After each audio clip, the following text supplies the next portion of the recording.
Alrighty. Alrighty, so welcome to the Saturday afternoon stream. I'm your host, Part509. Today I'll be streaming Starfield.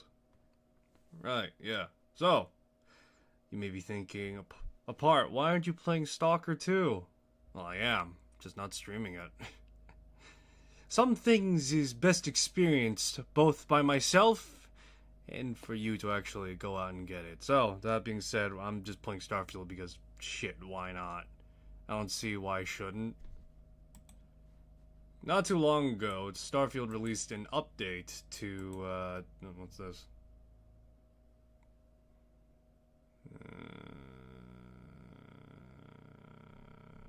Sorry, I'm right now looking at, in updates that was from Ready or Not. At the very least, what they're doing next.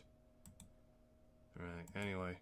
So, yeah, I don't see why I shouldn't stream Starfield.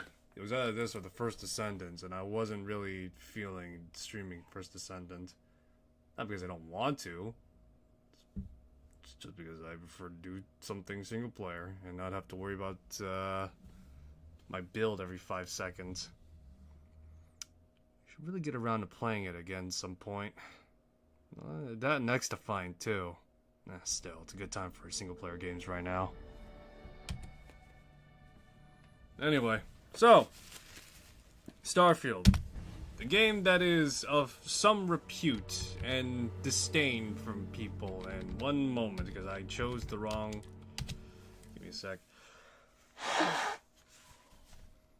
Yes. So, of some repute and some attention. For a variety of reasons, some of which is valid, other of which is a bit extreme. But, for the most part, when it comes to actually the core design of the game, I'd say parts of it are valid. Although, with Stalker 2, at the very least, out as a comparison, at the very least, while they're not on the same caliber, the philosophy of the two games are very much similar enough that I can at the very least warrant talking about the two games on relatively equal terms on what they try and set out to do. So, yeah, there's gonna be that going on. Sorry, one moment. Right now I'm just... Alright, yeah. Right, so, not too long ago I picked up... Well, actually I didn't pick up anything. More specifically, an update was pushed out by Bethesda that paid creations are now allowed to have the achievement-friendly tag on them. It is only specifically by verified users, if I'm not mistaken. So, yeah, there's that. However, while it does say verified users, it oddly enough does not apply to their free-to-play stuff or the free-to-use stuff. Let me see the note here, because... Let me see here. Yeah, let me see the note here, because there were... Yeah, there were a few stuff here, that's why.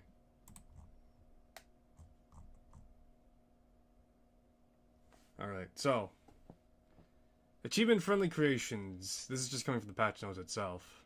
We're happy to share that we've implemented one of the highly requested features. As of November, Starfield Creations released a verified creator program will have the option to be achievement friendly. That means certain creations will no longer block achievements. If you already have Starfield Creations installed, we highly encourage you to keep an eye out for the Creations menu in Starfield, or of course Bethesda creation page, for its achievement friendly status. Achievements will not retroactively unlock on previous game saves with creations, even if those creations are now achievement friendly. So if you were out searching for an achievement and you didn't get the specific achievement, let's say you get like 1,000 headshots for the sake of brevity, that achievement still needs to be unlocked and picked up at the last status you had it at. So let's say before you installed your creations, it was around, let's say, 500 headshots. You still got a 500 extra headshots to go, pal. That's the best way I could describe it, at least. But yeah, no, that's pretty great, all things considered. People are actually people are actually gonna get their money's worth, as Fire it up your were. hand scanner. I bet you'll find plenty here to catalogue.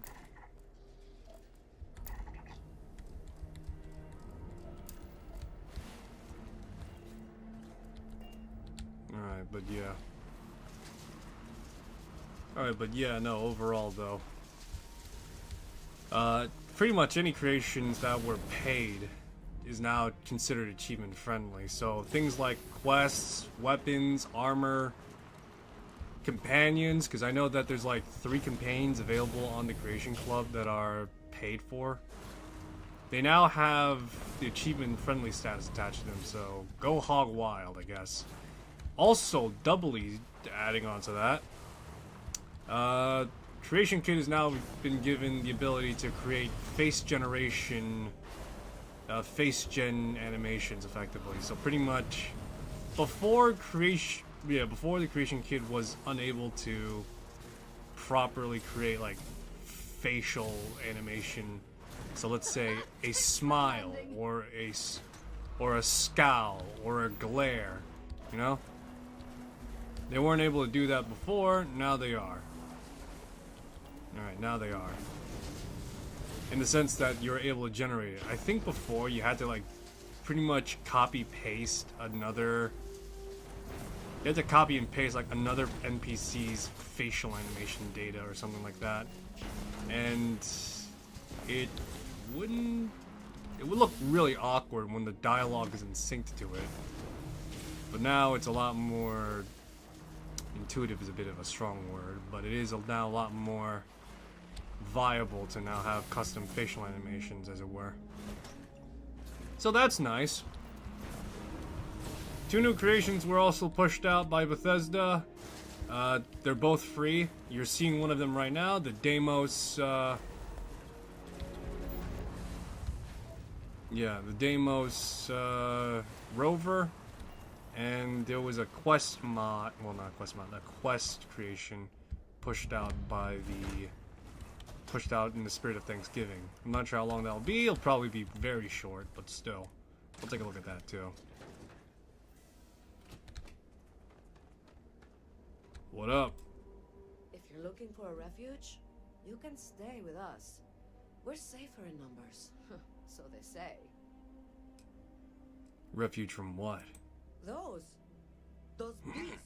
Who knows what they're called? Who cares? They're monsters. Want to ride to a safer planet? This is the 3rd planet we've settled on. Every single time something has chased us off. Sounds like you need some help. I won't refuse an offer of help. Just don't get killed out there too. I don't have the strength to bury anyone else right now. Alright. What was that? You are dead! You hear me? I love the smell of burning photons in the morning. Well, afternoon more than anything at this point, I guess. Well, that ought to do it. I think you got all of them, motherfuckers. You killed the apex predator! The rest of the pack will likely scatter. That gives us some time to prepare. What will you do now? First I'll rest. Then I'll take care of what's left here. And prepare for the rest of my group to arrive. Hopefully, in peace this time. Before you go, here's a key to a storage crate that's around here somewhere. It's got some things we don't need anymore. But maybe you do. No one oppose. Sure. Alright. Give me a sec, I'm just playing around with some stuff.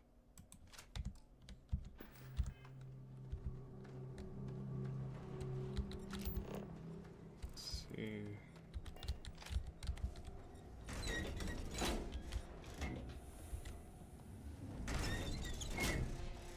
Alright, what have we got going on here? Oh, hey, we got a dead body in here. Don't leave any of that behind.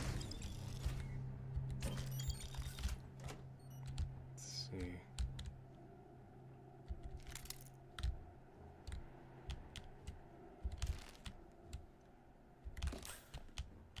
Yeah, don't mind me. I'm just, you know, using slim pickings.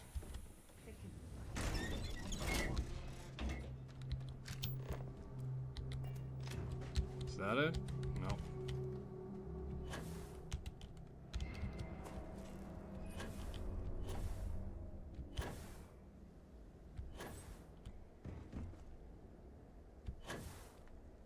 I guess I'm not really out for scraps.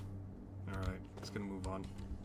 Alright, but yeah, the Deimos rover is overall a very nice looking rover, considered.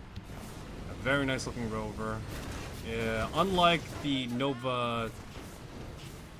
Ars or the Rev 6 rover, where it has pretty much a Nova Galactic aesthetic with an energy turret. Instead, this has a fucking cannon.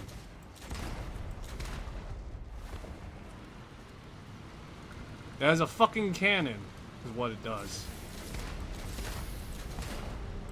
Now this is big game hunting.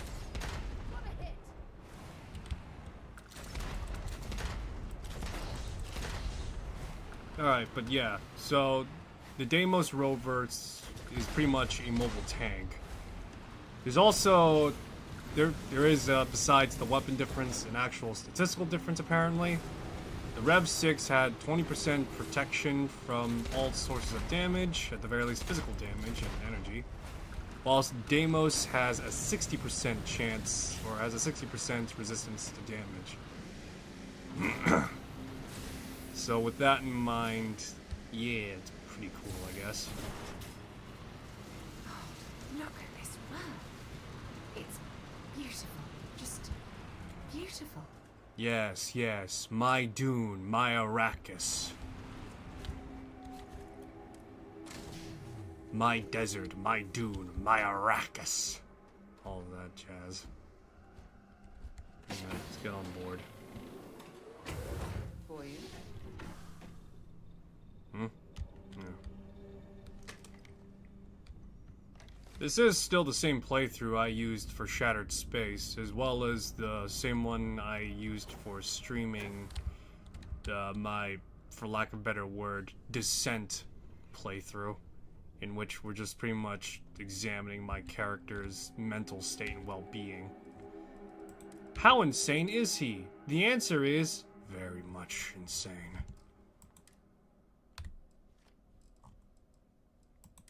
Alright, let's see here. Anything worth dropping?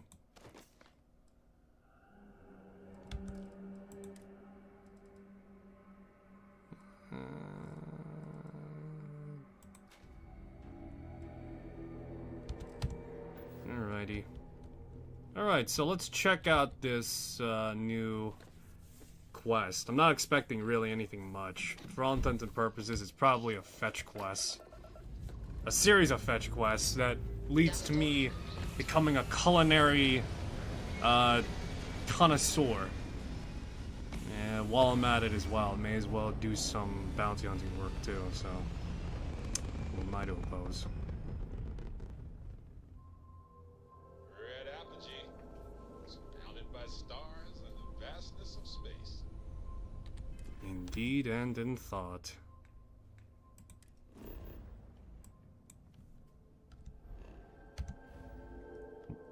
I find it hilarious. I just made the Dune reference while in a system called Arcturus. My Arcturus! Wait, hold on. My desert! My Dune! My Arcturus! Alright. Let's see. I need to go to Aquila City.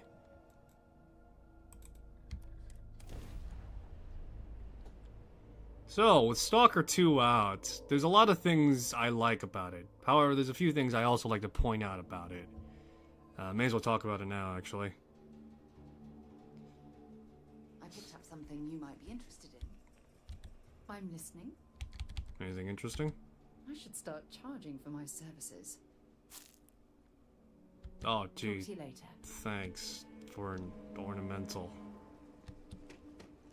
Anyway, yeah. So, When it comes to Stalker 2, I've been enjoying my time with it so far. It's been great.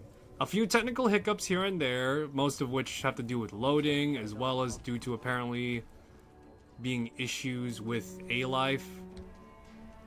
However, that's here nor there, I suppose you could say. Yeah, that's here nor there, I suppose you could say. Mostly due to it being very... Don't you worry, those walls are solid. Yeah, due to it being very,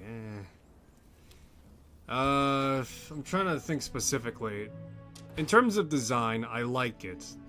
One problem I have with it, however, is due to the fact that the weapon or rather the equipment degradation system is just completely screwed. Farewell. Leave no quarter. Show no mercy. Leave no quarter. Show no mercy. Right, yeah, alright. Anyway. May Aquari's death be as swift as... Let me see what we got. I could use some work. Elliptic on Donra. I'll take that, sure. I'll take this as well while I'm at it. Oh, good.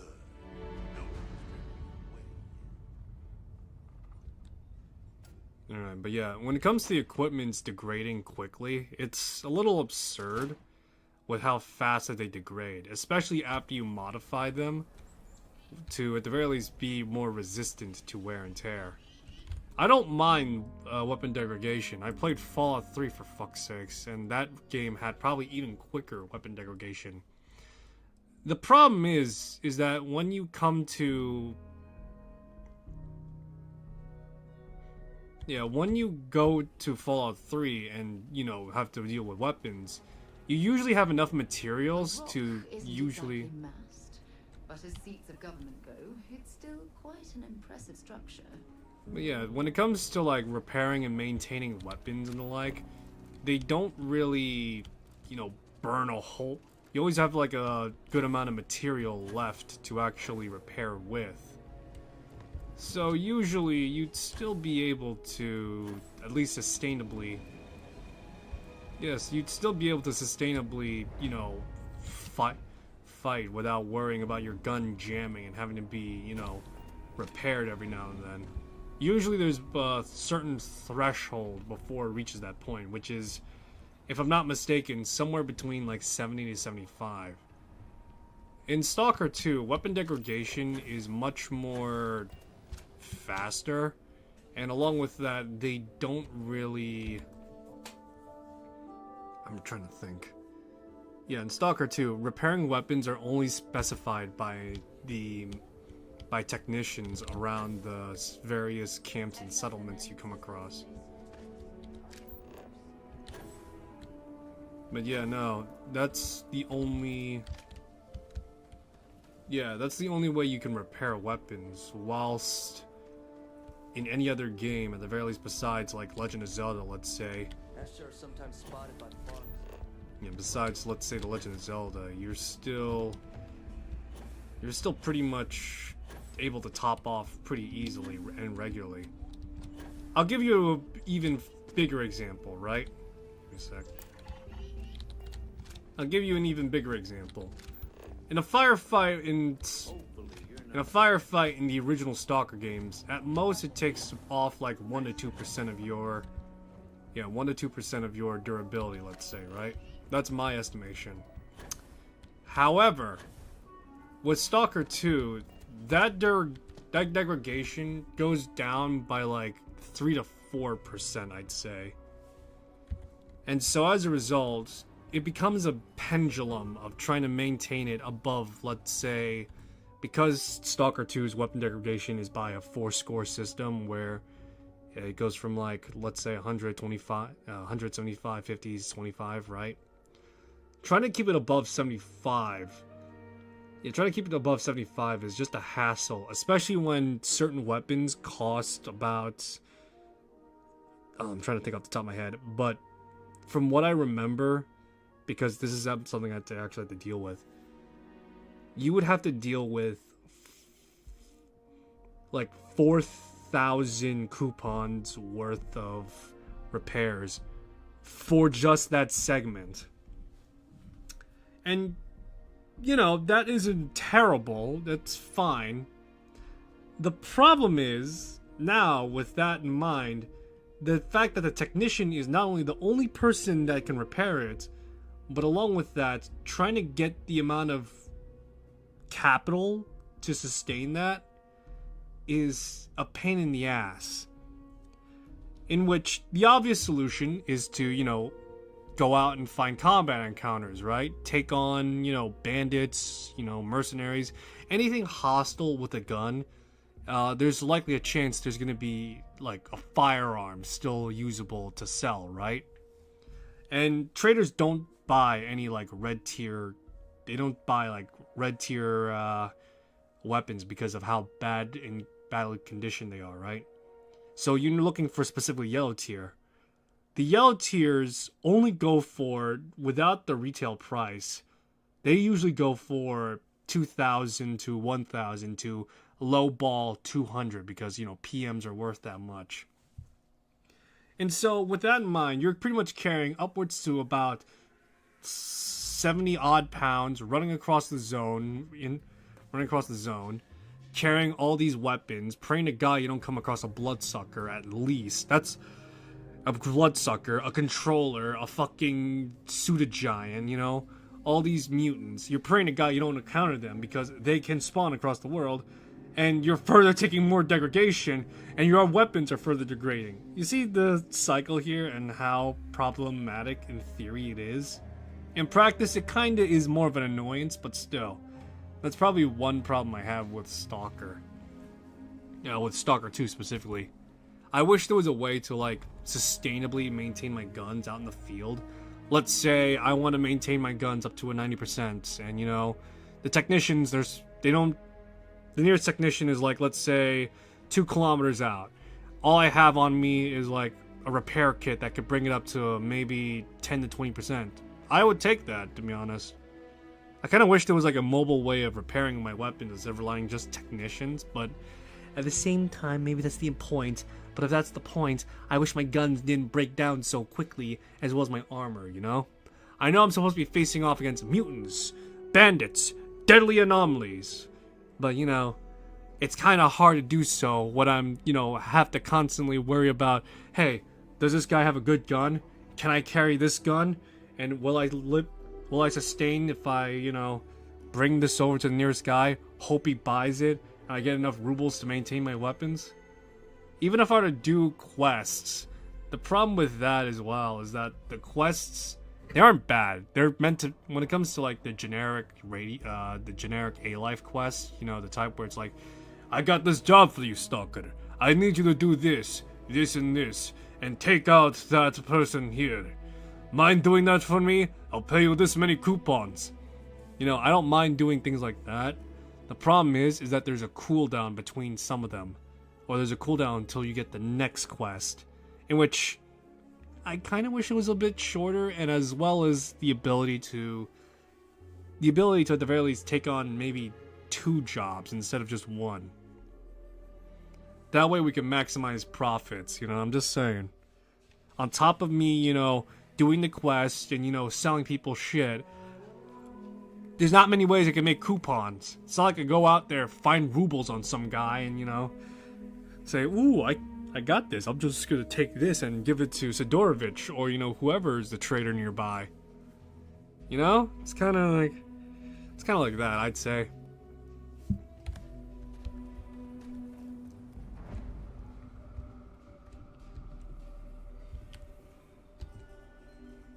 Oh, hell yeah. Feel free to read. This is a haven for all that love letters. If you want to purchase anything, just let me know. Or if you have any rare finds. You really love books, don't you? Movies, slates, theater, all have their appeal. But books, you can get a window to mankind in its earliest days, or their adventure with Homer, or the actual thoughts of Julius Caesar penned in his own hands. And they offer visions of the future and wonderfully impossible things and might have beens. So, yeah, I do like books. You run the store by yourself? Yes, I had a husband, but he's no longer with us. We loved to travel, and always we'd be looking for rare books. Most of what you see here are mementos. It's sometimes hard to sell, but books are not meant to be hoarded. They're meant to be shared and spark something in us. Well, I have a good book for you. It's called the Holy Bible, and it's got all sorts of adventures, like the crucifixion of a bearded man and him turning things into wine, as well as him being a carpenter and some woman giving birth to him without having sex. It's a very strange read. I am a bit of an aficionado of old Earth novels. Well, truth be told, it's more of an obsession. Reading their stories is a revelation, not only for, the pure imagination, but the window you get into long-gone historical eras. I'll pay handsomely for any books you find like that, except Charles Dickens. Definitely not Charles Dickens. What's wrong with Charles Dickens? Oh, nothing wrong at all. When colonists were forced to leave Earth for good, cargo space was precious, and for some reason, everyone thought to bring their Charles Dickens collection. Ah! No, I mean, he was an amazing writer. His stories are timeless. But what I'd give for a copy of Sense and Sensibility, or The Three Musketeers. Oh, the original. Oh, this is one of those instances where I wish, body animation exists. I feel the same way about a good book. Who doesn't? If I find any books for your old Earth collection, I'll sell them to you. Oh, I'm sorry. There's nothing you have. Happily. Let's see what you got. Let's see here. 2 cities. Charity of the Godless in a Godless Universe. Great. David Copperfield.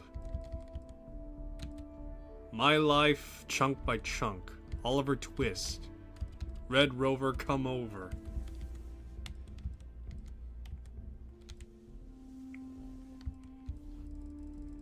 I have a lot of money. Let's see, anything good?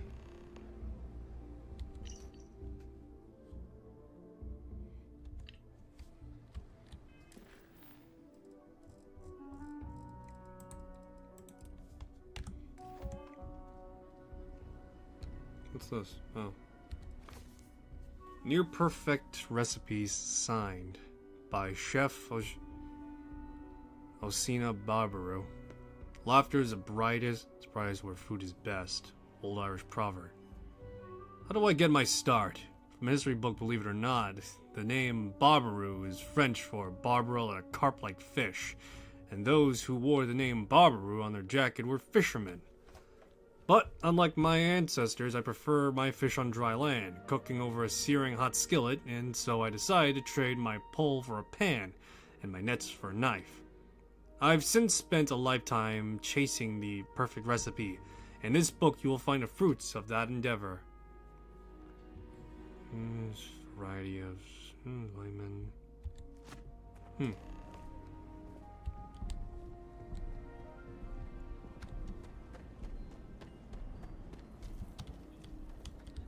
Harb, I need you to come fix my faucet. It's been leaking for 2 days, and it's driving me nuts. Alright, I'll be there as soon as I'm finished here. But it's leaking now. I need you to come now. Do you have cotton in your ears? I said I'd be there when I'm done. Whatever, Harb. If you're gonna get all pissy about it, I'll find someone else. Oh, this goddamn machine. It's not usually this cranky. I bet in a past life it was a crankshaft.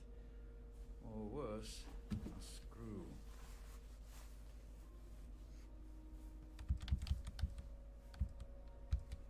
What do you have against screws? Oh, nothing. A good handyman never blames his tools. But that doesn't stop him from berating them. And we all have our days. Sometimes you're a hammer, other times you're a nail. Lately I've been nothing but nails. Life of the handyman. think I got it. Let me just tighten this bolt here and... There. Good as new. And my apologies to you for being so irritable. Apology accepted. I didn't expect you to say that. Most of my customers don't have a sense of humor. Oh, I must sound so ungrateful. I know I'm lucky to even have work. Let me stop with the complaining and offer you a drink instead. I have some coffee and tea at my workshop, if you'd like some. I'll take some coffee. Coffee it is. Hope you like it black.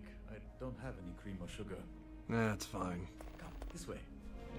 Apologies in advance for the mess. I swear, it was like that when I got here.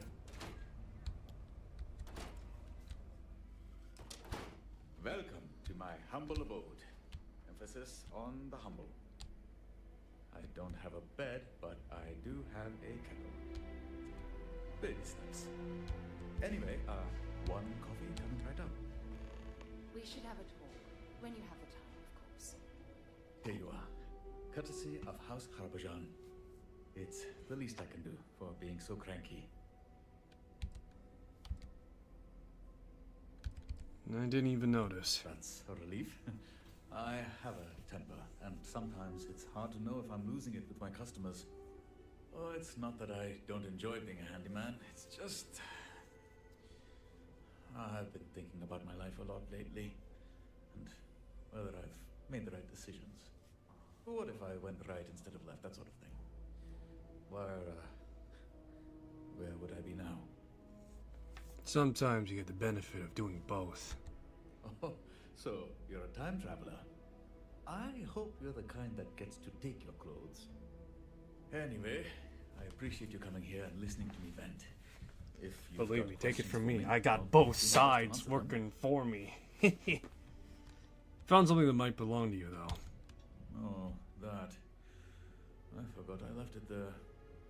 But if I'm being frank, I'd sooner just throw it in the trash.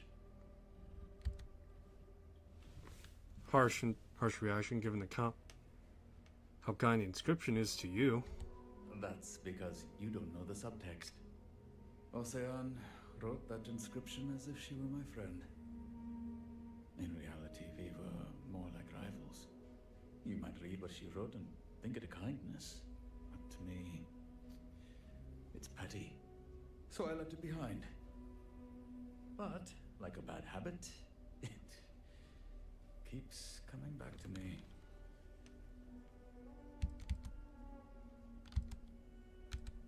Being rich and famous isn't all it's cracked up to be. You have a good life here. I know. It's just I can't help wondering, what if? I was 18 when the colony war started, with everyone off to fight. There was so much to do around here, and people needed help. Cooking fancy meals and becoming a chef just didn't matter anymore. But ever since I got that book, I've been wondering if I've made a mistake. And if so, maybe it's not too late. Maybe I can try and be a chef again.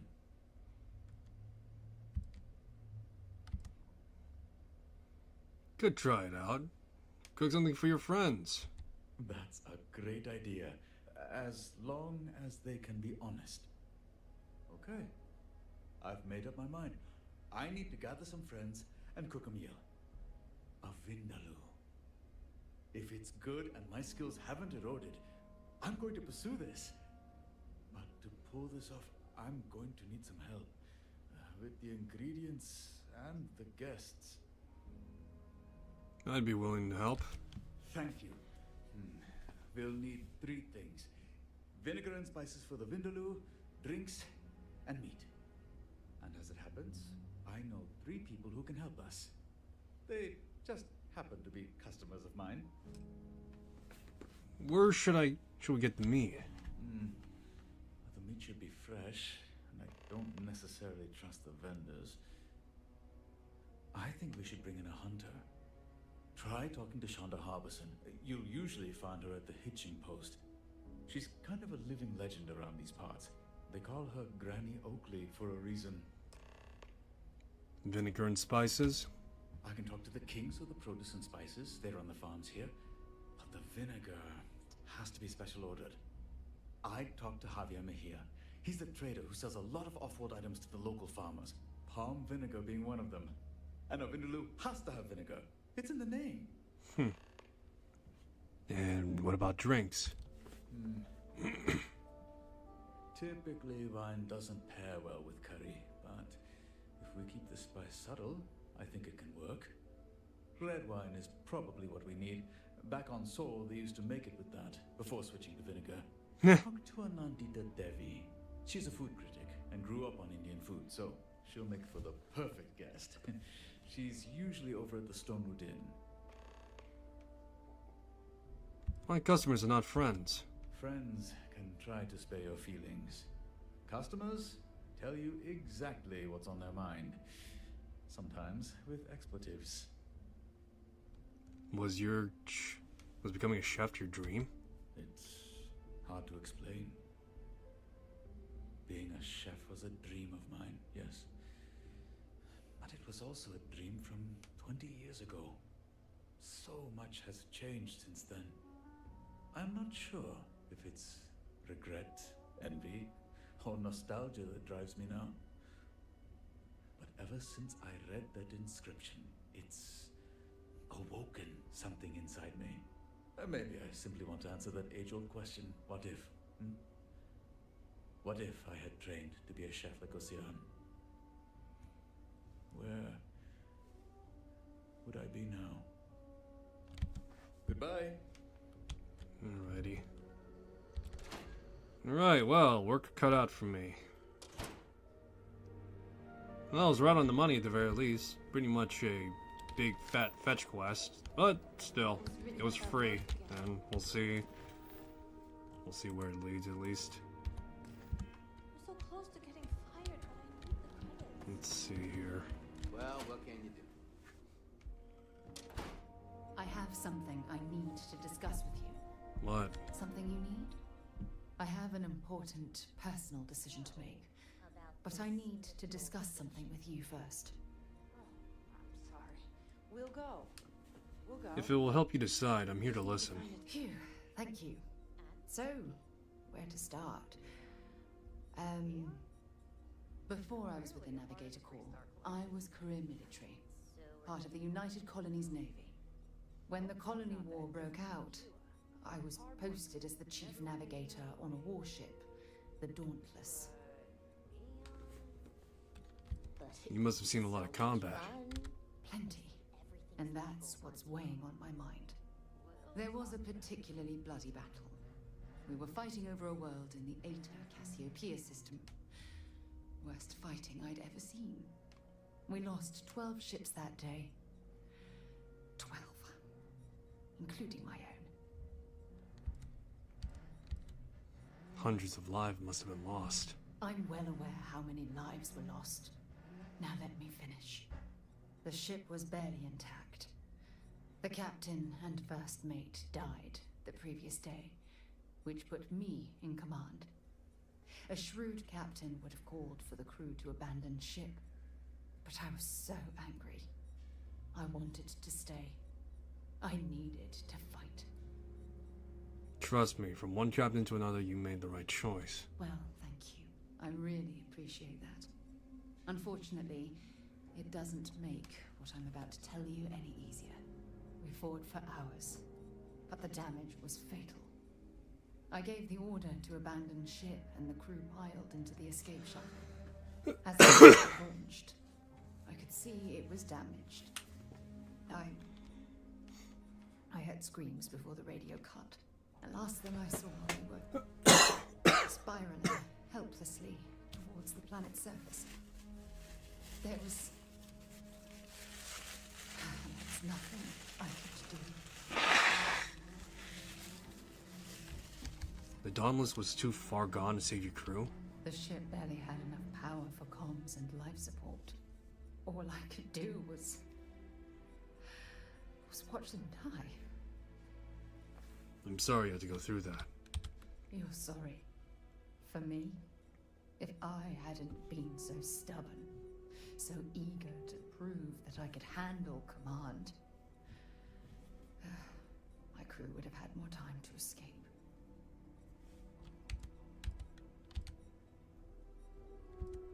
What did your superiors say about your actions? My superiors? When the dust settled, the United Colonies gave me a medal. Can you believe that? A damn medal. I never even had a chance to find the shuttle wreckage and give my crew a proper burial. At least you're still alive to honor their legacy. That's true. But still, it doesn't erase the real issue here. You once told me, no matter how hard you fight, there are some battles you can't win. I wish I had heard your advice long ago. Don't you get it? Everything I do, everything I touch, somehow falls apart. That's why I'm worried about us.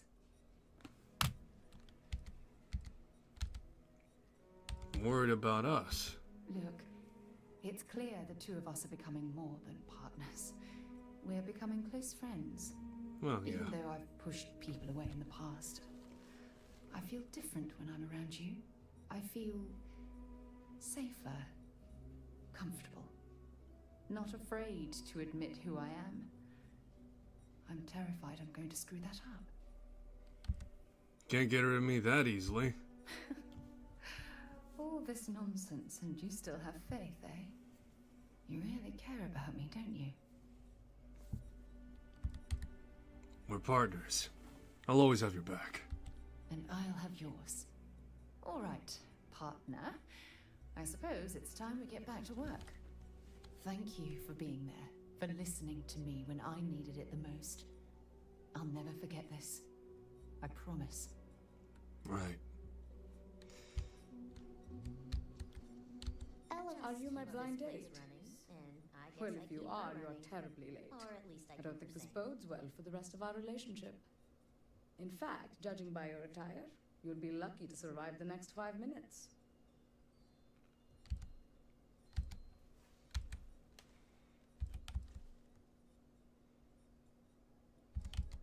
I'm not late. You're early? Sure. Is this another case of Aquila time? It's just an excuse for poor manners. You can't possibly be the person my sister told me about, which means I've been stood up. How quaint. Do you mind then telling me who you actually are? Habajan needs help with a meal. He needs wine and guests. Harbajan sent you. In that case, of course I'll attend. On one condition. You sit here and take my date's place. As long as it's not romantic. Oh, you're no fun. Why set the rules before we even know the game? But fine, a romantic it is. I'm already spoken for, Now, lady. if you don't mind taking a seat here, we can have a little fun. Go on, sit. Step into my parlor. I promise I won't bite. Yes? What? I've already started with the drinks. Would you like a wine or a beer? Wine. May I suggest then this Pinot Noir from Chandra Vineyards? It has notes of cranberry and licorice.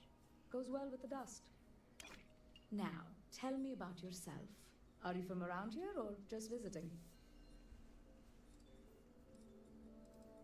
Not from around here, no. So you're visiting. Lucky you. Can't imagine what it's like to be one of these poor souls who calls this mud pit home.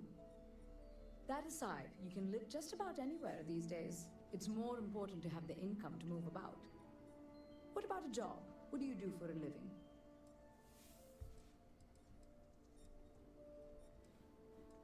I work for Eugen Industries. That's impressive. I hear they don't just hire anyone. Clearly, you know your way around an interview. Granted, I am rich, so what you do for a living isn't really important. What matters more is that we have similar beliefs and politics. On that note, what's your religious background? I'm agnostic. Maybe there's creator, maybe there isn't. I think of that as a positive. Religious people take themselves too seriously. Loosen up, have a little fun, please. Well, that's fine for the appetizers. Now for the main course. Romantic history, past relationships, jilted ex-lovers. I want to hear all about it.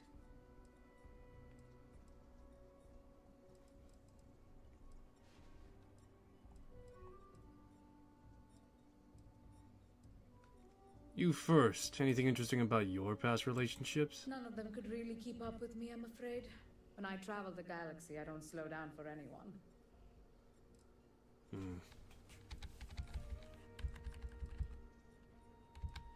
There's a long history. I don't know we have time for that. Sorry, my love life is too personal. Why? What do you have to hide? Honestly, Nothing. these are pretty basic questions. Be glad I'm not asking you to take a chem test. Well, you have managed to keep my interest so far. Usually I get dreadfully bored by the appetizers. I almost never make it a dessert.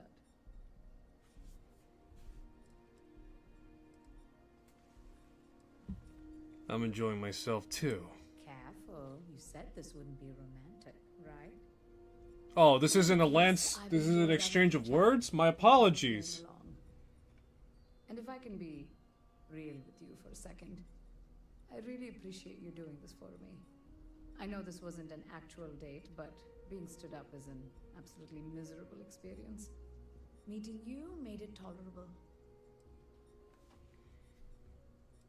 Glad I could help. We should definitely do this again. Next time, my treat. Here's the wine, as promised. The earthy tones of the Malbec will balance the pepper and complement the spices. Should pair well with the Vindaloo. I'll do my best to make it Harbijan's party. And if you have any other questions, feel free to ask them. I'm an open book. Like I said, I'm spoken for, but, you know, I could play the game. I could play the game of verbal flirting if necessary. Hell, how do you think I romanced Zevran and Gale by accident? By accident, mind you, because I was just like, oh yeah, you're kind of nice too, I guess. It's like, hey, you want to date me? He's like, how did we get into that again? Out of my way. You want to stop here for a drink? I can assure you there are much nicer and safer establishments in Midtown or the Core.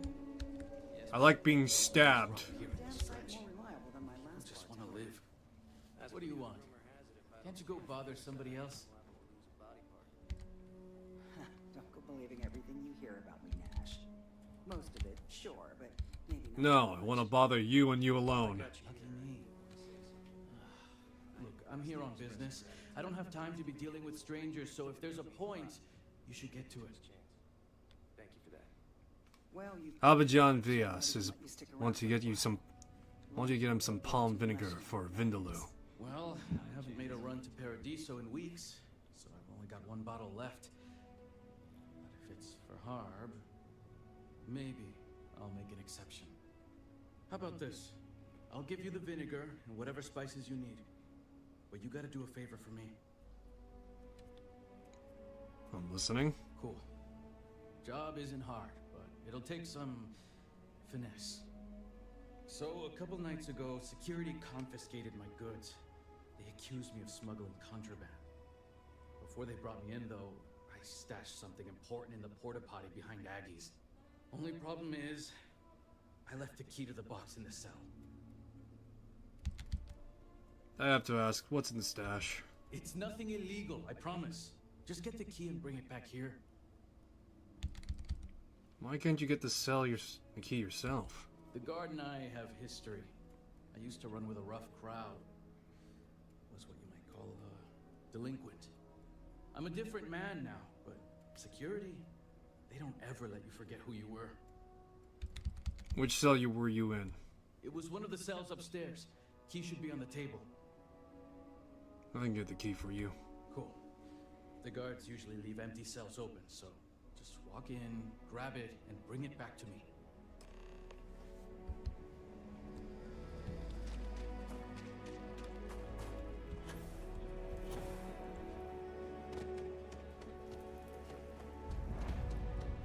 Oh my goodness, got an enhance, guys.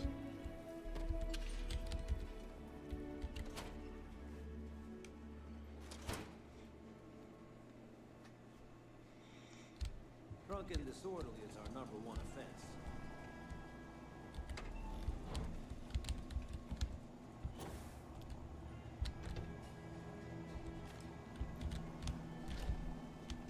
That junkie out here better stay away from my daughter.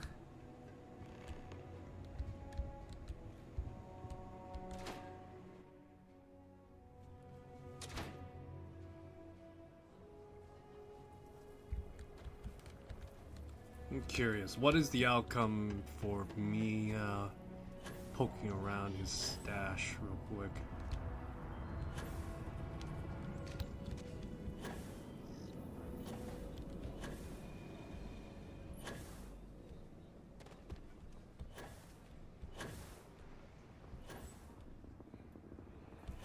Over there.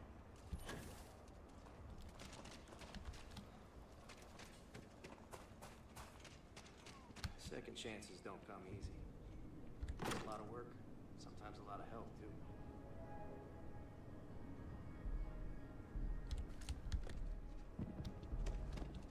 Yeah, let's see. I'm probably gonna be in trouble. But a guy was a slouch. You got the baby formula you stashed. I didn't ask you to do that. Your job was to get the key. But whatever, it looks like it's all here. Deal's a deal. You can give this to Harp. It's pretty good stuff, so... And tell him I'm interested in seeing what he cooks up. Why hide baby formula? Not what you thought it was it?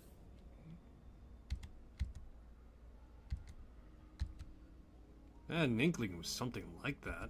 Yeah. I probably have the worried father look all over my face, huh? A little bit. My girlfriend's father works in Freestar Security. Given my rap sheet, safe to say he doesn't approve of our relationship. If he saw the formula, it wouldn't take a detective to put 2 and 2 together. And knowing him, the first thing he'd do is lock me up. How'd you meet your girlfriend? We were both staying at the Low House. She was 2 months pregnant at the time and just got out of a rough situation with her ex. I had just gotten clean. We talked about our problems, our hopes, our dreams, all the way until the sun came up. Then we went to Aggie's for breakfast. Best meal of my life. You know, sometimes something just feels right from the get-go. Like it all just clicks. That was me and Sadie. Why not just talk to your girlfriend's father? It's not that simple. He's busted me on a few occasions. And her ex, he's a member of the guard. So in his eyes, I'm not only a junkie, but I'm a homewrecker too. Meanwhile, her ex can do no wrong, even though he's done plenty. What's your relationship with Habanar? I'm not real handy, and Harb's always helped me out when I needed it. I guess you can say I owe him one. Don't tell anyone about our business. Of course not. Why would I? Besides, what's so interesting about baby formula anyway? Unless... What type of formula are you using? Because, you know, I was more curious than anything. It's likely not contraband, but I was expecting like something, you know, familiar at least. The way he spoke wasn't exactly, you know, menacing, as it were, so... Bank robberies. Ashton. Haven't had a quiet day in a month of Mondays. But if you ask me, a little noise ain't a bad thing. Does seem like one thing after another. Yeah, not sure what's gotten into folks lately. Like there's some kind of bad juju in the air. In Aquila, there's always something, but it's all good fun if you ask me. Now, the Colony War, that was bad as all get out. But we're past that now. Anyway, I don't want to talk your ear off, seeing as we just met. Tell me what's on your mind. Harbajan thinks you can help me find some meat for a meal he's cooking. Andy Harvey said that? Well, he told you no lies. I know where all the best game is. In fact, I'm hunting a big one right now. You want to come with? What kind of animal? An Ashta, alpha of the pack. Got teeth so big and breath so bad it'll blow the sheets off the clothespin. I've nicknamed him Bubba. Why? He looks like a Bubba. But for all I know, his mother named him Mortimer. Could have just called him Moby. Heard that Anybody called Moby's a bit of a dick, though, so. Don't you? Then let's go get it. Alright. Some light hunting. Let's see. How far off is it, is the question.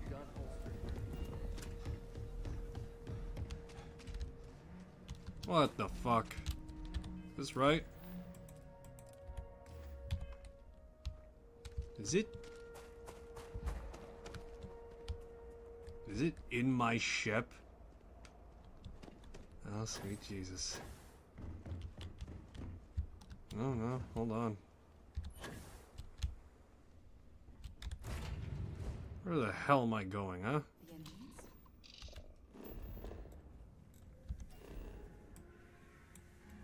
No.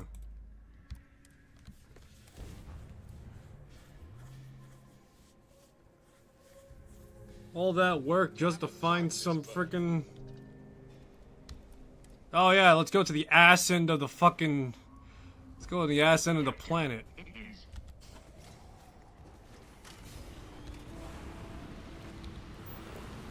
Well, this isn't what I expected, but alright, we're gonna do this the way the people of old Earth used to do it, guys. We just pull up in our Jeep, right? We pull up in our Jeep, and then afterwards we're gonna shoot it down as simple as can be, right?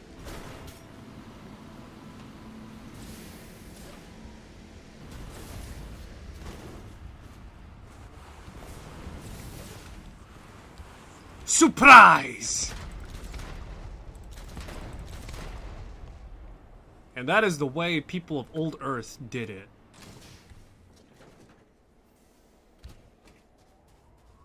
Alright, let's see here. That looks like a damn good piece of meat. If Harb can't make magic out of that, he's got no business carrying a wand. What's your opinion of Harbijan trying to be a chef? If you ask me, it's a waste of talent. Harb's the best handyman I know. But if he wants to throw it all away to be some celebrity chef, I won't say a bad word. It's his life. It's fresh anyway. Fresh and tenderized. Just make sure you pick the bullets out and you'll be fine. Well, I mean... Back to town. I take it Harb wants me to eat this thing he's cooking up to. Yep, it's gonna be an Ashta Vindaloo. That sounds fancy. I'm gonna have to get all gussied up for this one. I got some errands to run, but you tell Harb not to serve that food until I'm at the table. See you there. At this point, it may as well just be a fucking potluck. Alright, back to Aquila City. You know, I never had a potluck. I've always had a Thanksgiving dinner, of course, but still. Ugh, jeez. Funny how Aquila City reminds me of Neon, with the wealth planted in the middle and the poor at the periphery. Must be a coincidence.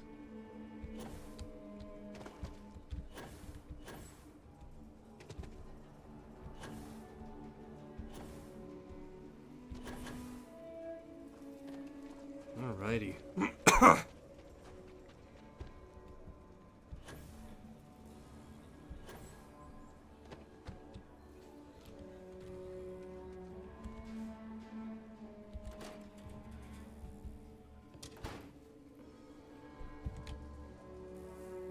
Well, this is certainly a place. Ah, you're back. Did you get everything on the list? I got the ingredients guessed. They should be arriving shortly. Great. I had some issues with the stove, worn out burner element, but I replaced it and rewired the connection, good as new.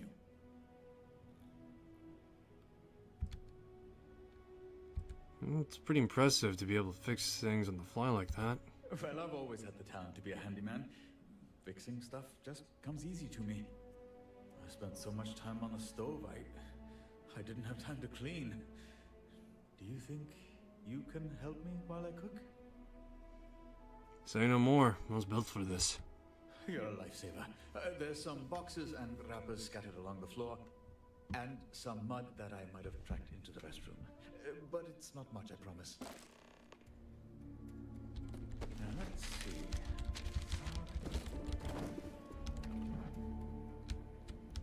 Oh, I have these notes on how to cook this thing, but my handwriting is atrocious. Oh, I just cut my hand. Not a good start. Why is this so much harder than I remember?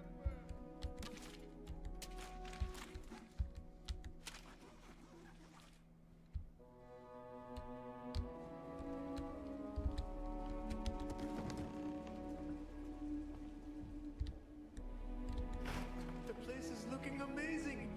Coming along better than this Vindaloo anyway. Oh. Can you set up the rug? The rug really ties the room together. I just one more thing. Grab the plates off the counter and set the table. Okay, place is clean and table set. The Vindaloo is also just about ready.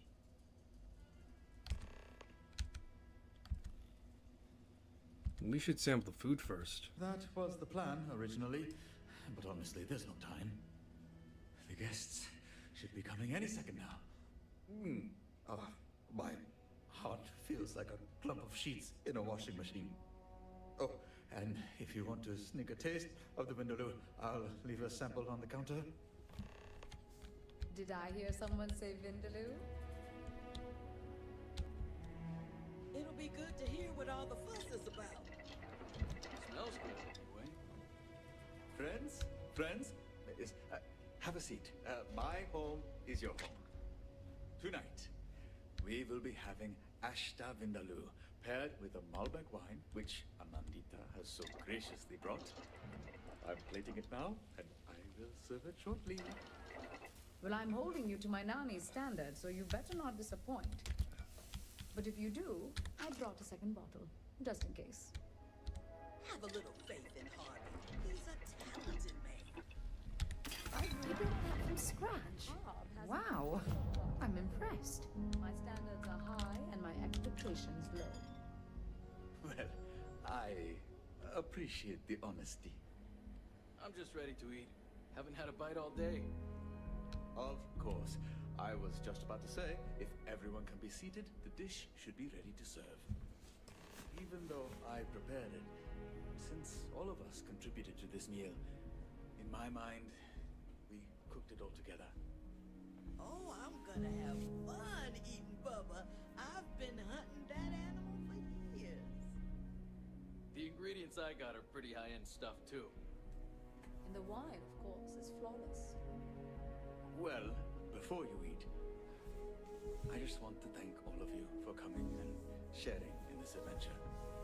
20 years ago, I decided to give up my dreams of becoming a chef to serve my community. Today, I hope to take my first step towards rediscovering that dream. Bon appetit. Cheers! Go hard.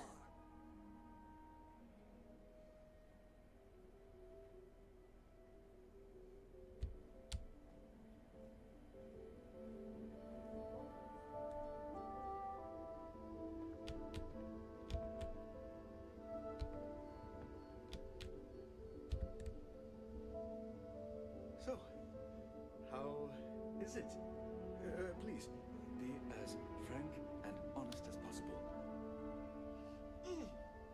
This is fantastic, Harvey. How long you been cooking for? Funny story. I actually haven't made this dish in 20 years. You could have fooled me. Seriously, my compliments to the chef. This is A+ stuff. Thank you, Javier.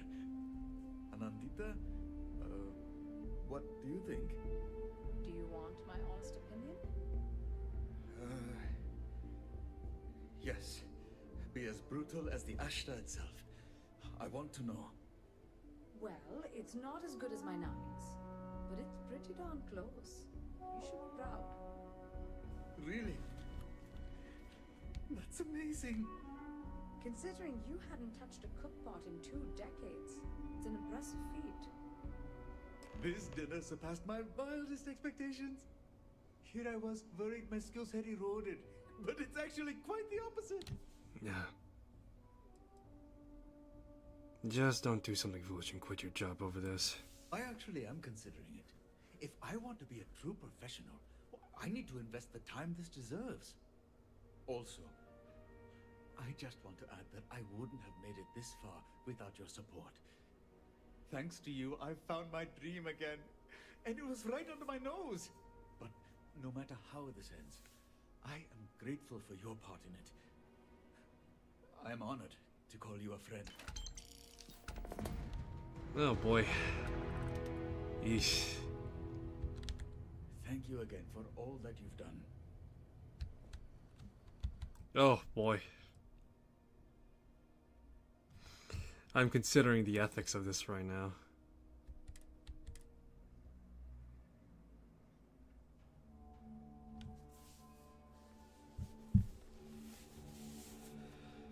Boy. Ah, you're back. Here, let's see if I told him the Great. truth. I spent so much. You're a lifesaver. And some mud. Now let's see. How did this go? Oh, I have these notes on how to cook this thing, but my handwriting is atrocious. Oh,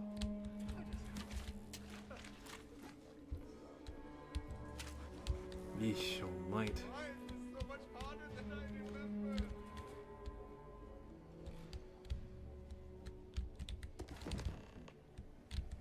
The place is looking amazing. Coming along better than this Vindaloo anyway. Oh, don't mind. The rug really ties the room together. I just need one more thing. Grab the plates off the counter and set the table.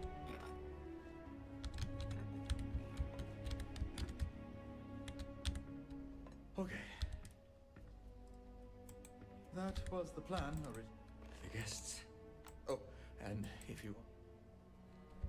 Did I hear someone say Vindaloo? It'll be good to hear what all the fuss is about. Smells good, anyway. Friends? Have a seat. My home is your home. I see what you've put together there. Ah, very clever. Which Nandita has so graciously brought. I'm plating it now, and I will serve it shortly. Well, I'm holding you to my Nani's standard, so you better not disappoint. But if you do, I brought a second bottle, just in case.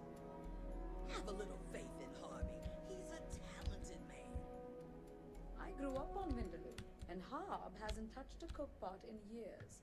My standards are high, and my expectations low. Well, I appreciate the honesty. I'm just ready to eat. Haven't had a bite all day. Of course. I was just about to say, if everyone can be seated, the dish should be ready to serve. Even though I prepared it, since all of us contributed to this meal, in my mind, we cooked it all together. Oh, I'm gonna have fun eating Bubba. I've been hunting that animal for years. The ingredients I got are pretty high-end stuff, too. Oh boy. And the wine, of course, is flawless. Well, before you eat, I just want to thank all of you for coming and sharing in this adventure. 20 years ago, I decided to give up my dreams of becoming a chef to serve my community. Today, I hope to take my first step towards rediscovering that dream. Bon appetit. Cheers! Go hard.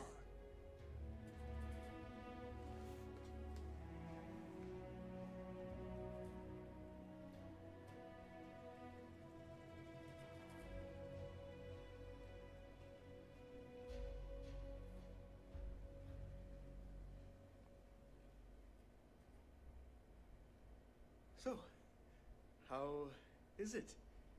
Please, be as frank and honest as possible. This is fantastic, Harvey. How long you been cooking for? Funny story. I actually haven't made this dish in 20 years. You could have fooled me. Seriously, my compliments to the chef. This is A+ stuff. Thank you, Javier. Anandita, what do you think? Do you want my honest opinion? Yes. Be as brutal as the Ashta itself. I want to know. Well, it's not as good as my nuggets, but it's pretty darn close. You should be proud. Really? That's amazing. Considering you hadn't touched a cookpot in 2 decades, it's an impressive feat. This dinner here I was worrying my... The vindaloo is good because of me. Well, as I said, we all contributed to the meal, yourself included. Also, I just want to add that I wouldn't have made it this far without your support. Thanks to you, I've found... But no matter... Oh boy, alright. Well... Big things. Bigger than Bubba even. Oh boy, did I do the right thing, I wonder? Or did I just unleash hell on Earth? Looking at it optimistically, maybe in time he'll find that zeal as well as tempered hand he needs to go forward. And then on the other hand, still. Let a man dream, I guess. Maybe in time he'll find that within himself. You asked me? Okay. Alrighty. Let's see here. Need some ammo.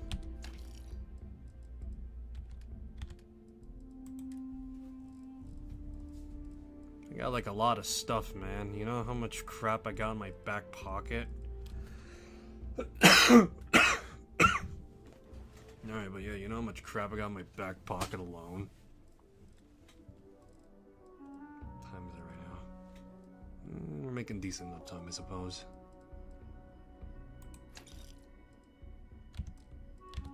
Alright, so not too long ago, I actually got a new... Well, not a new one, but actually I have a Creation Club weapon that should be available. Although I'm not sure it's available in Aquila City. Let me see here. I know I have it active. Give me a sec to see. Gravis, Enforcer. The Aftermath is a locate a new homestead. Alright.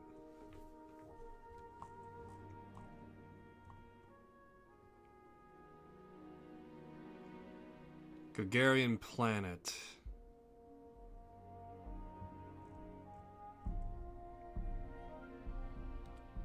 Alright.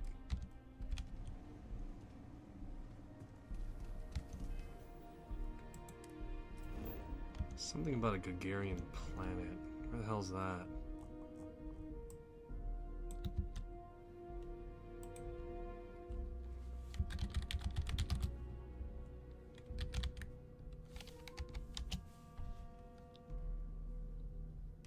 Gagarian is a planet in Alpha Centauri.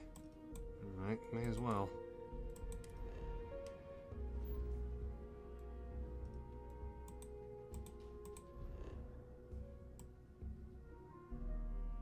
Gagarian landing.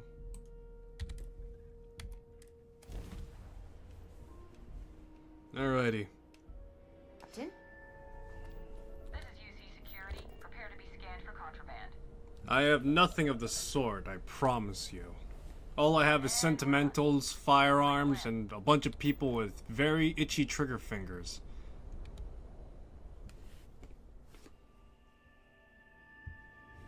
Alright, so the weapon we're going to be looking at is the Adam 7.4. Yeah, it's the Adam 7.4, a assault rifle by FX0X01. Available for around $3. The Adam 7.4 comes with a new... Yeah, it comes with a variety of new attachments, and of course the aforementioned Adam 7.4. What is effectively a... Well, it's supposed to be an AK, effectively. Real quick, let's take a look at the Deimos rover. Anything you need to offload? Okay, no problem. Alright, the Deimos rover, or the Daemog, is free, as you can clearly see here, has armor of 60%, and pretty much shoots rockets. Whilst the Nova Galactic Rev 8, yeah, the Rev 8 has this 25% armor, and because it's an energy rifle, or energy-based weapon, it's a 6.388. It has a high rate of fire by comparison, though, I think. Alright. Construction is a dead industry, Chief Pretorius. Those jobs aren't coming back. But Reliant Medical, Arcanite, and Satori Mills are dedicated to Gagarin. We were just hoping Gagarin could show the same dedication in return. I'm not closing off the city every time you want to run a tour group through here. Our investor visits are the key to making Gagarin a place. Lost? Trick to the catwalks and just keep turning right. You'll get there. Alright, let me see here. Where do I go to pick up my own version of an Adam 7.4?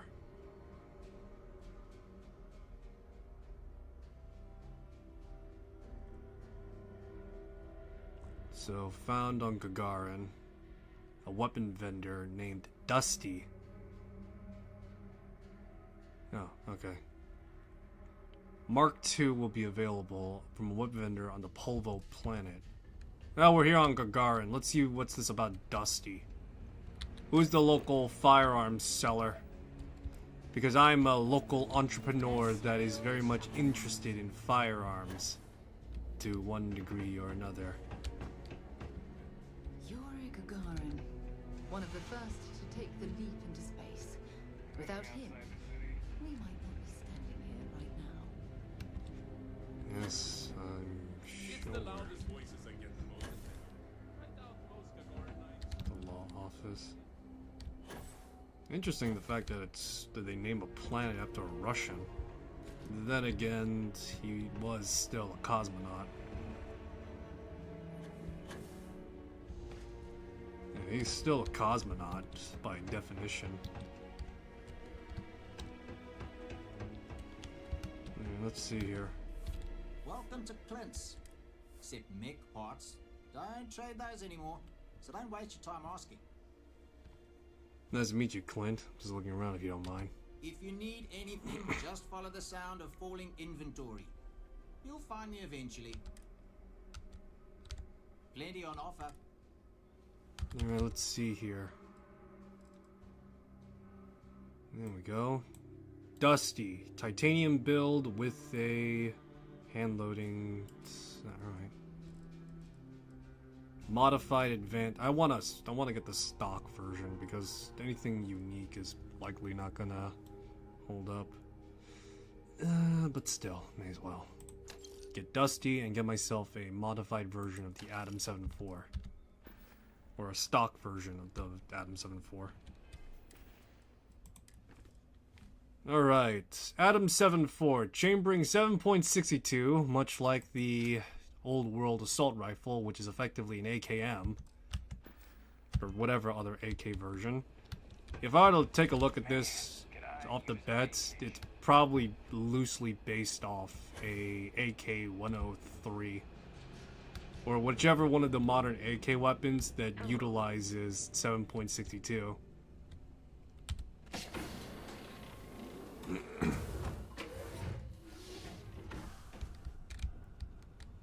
Alright, got ourselves a stock version available. So this is scaled off, this rifle is scaled off to use the, this rifle is scaled to use the old world assault rifle. So to say the least, by mid to late game, the weapon should be pretty decent, all things considered.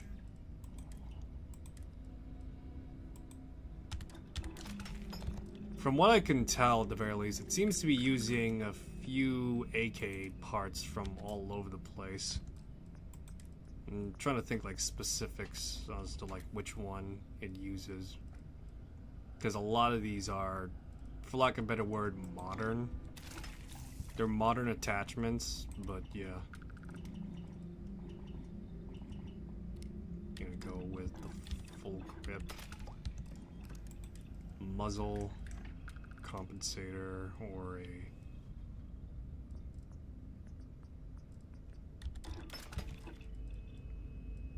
magazine battery, armor piercing, tactical magazine, drum mag, receiver, full auto, burst fire, semi-auto, and this is the default skin. What do I want? Armor piercing sounds pretty good. They're all the same shit, so I may as well just go for something that is, you know, gonna punch through harder.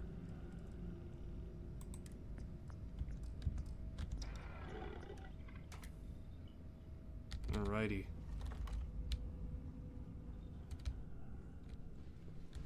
Alrighty.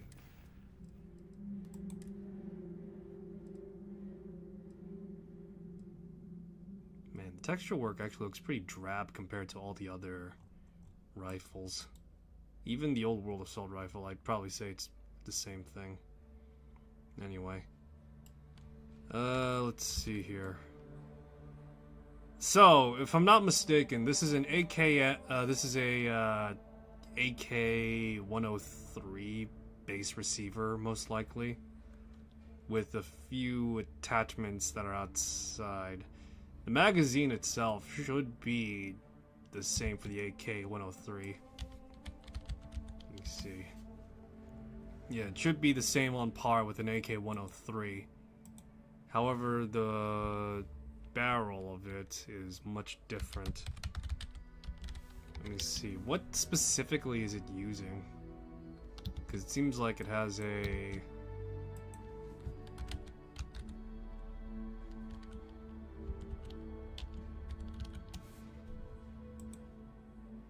I'm trying to remember, what was it called?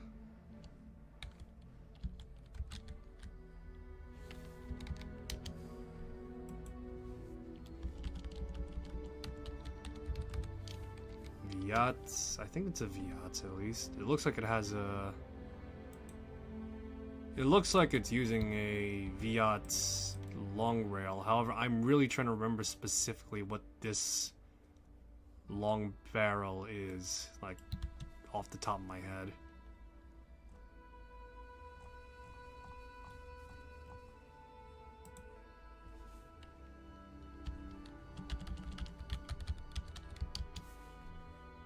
Is there anything for...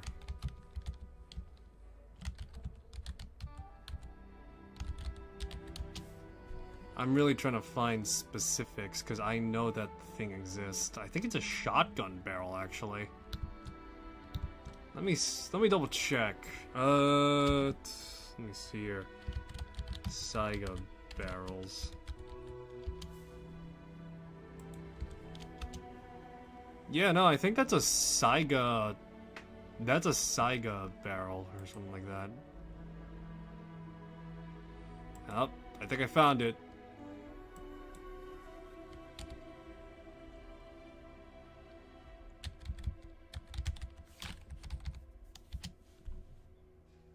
Yeah, alright. So, the base of it is effectively a AK-103, given the fact that the chamber is 7.62. The barrel is from a Saiga shotgun. Although it seems like it was kit bashed to match with the AK-103 itself. The reason I say that is because there's a picture of a Descendant Arms Saiga 12. Let me see, do they have something for the AK? They do, actually, yes. Okay, so there is something for the AK. However, it does seem like it does come from the... It does seem like it comes from a Saiga, at least. Yeah, that's pretty interesting, though.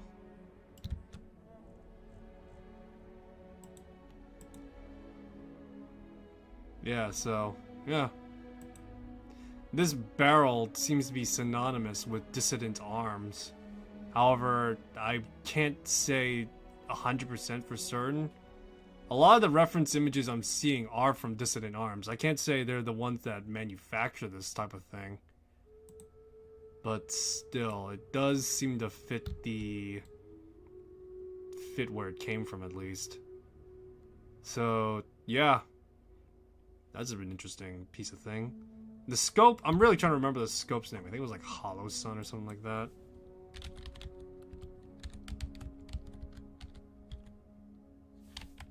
I'm trying to remember. It was like Hollow Sun scope or something. It's like one of those panoramic ones.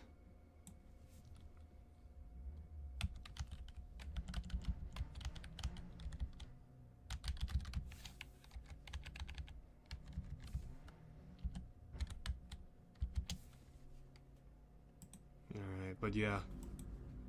I'm really trying to remember the brand of this scope because I've seen it a handful of times. However, I know that I think a few of the other optics are probably from Hollow Sun. So yeah. Interesting piece of gun this is. So yeah, that's a red dot if I ever saw one. Alright, let's pick up some more kits right now because I am curious. Another one I got is from Noah Flinch. It is effectively a tactical pistol, so it is a USP. So it's the USP Chambering 45 ACP. Let's see here, may come across in the world. Where can I buy it from directly though? That's what I'm trying to figure out.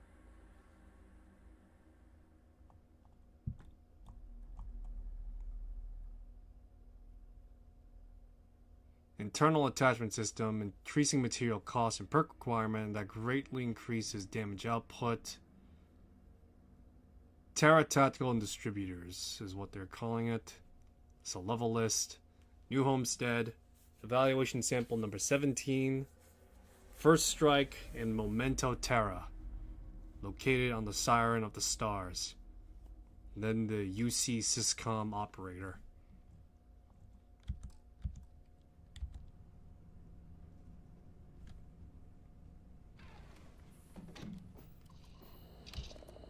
Alright, let's live fire some of these weapons. At the very least, the one I have. Let's do this.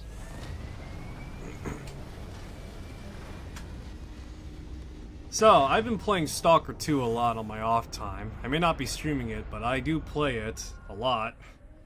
And to say the least, it's very interesting to go through the game as it is. I've already spoken my misgivings about the weapon durability system, mostly just due to the fact that, not that it exists, but the problem I have with it is the fact that it is extraordinarily...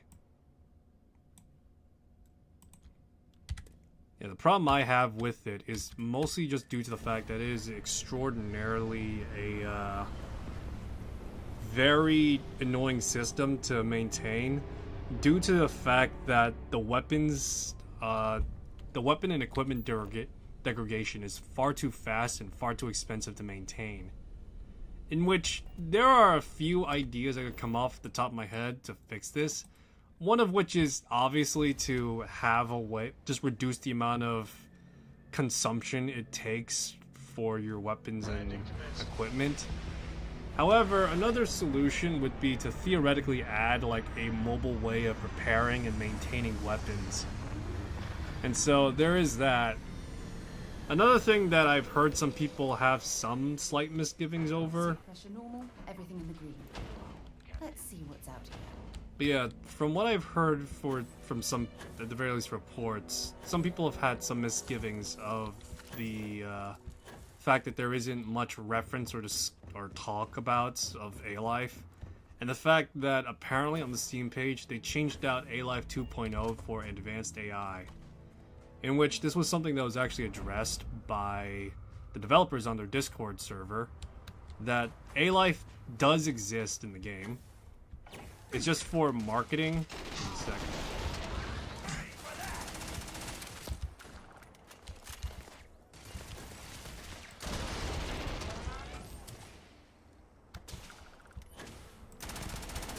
Yeah, it's just for the fact that marketing, it's a bit of a...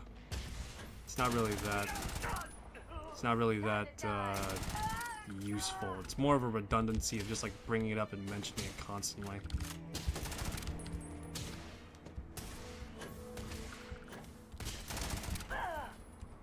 Alright, so far not terrible, that's for sure. Then again, I am curb stomping, like, level 8s, so... There is that. Still very attractive, though. This gun is very attractive. My only problem right now is the fact that it's so grounded in reality. But yeah, my only misgivings about this gun is the fact that it's so grounded in reality that it's, it seems almost a contradiction to, like, all the other weapons that are more sci-fi oriented. I don't know. I hope this doesn't become a bit of a trend where it's like, yeah, $5 for a modern gun, please. I mean, if Nova Flitch is ever going to make a full pack and it's worth $10 and it gives, like, let's say 10 guns, I'll still pay for that because it's $1 per gun. But still, I hope it's at the very least, you know, it still has, like, sci-fi out there stuff.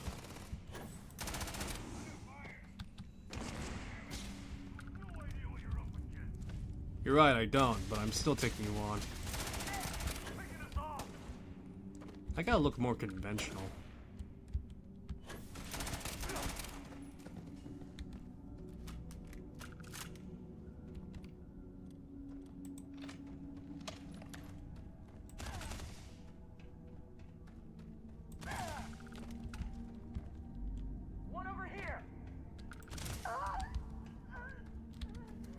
God damn, this thing is fucking just slaps like hell and looks like fucking amazing.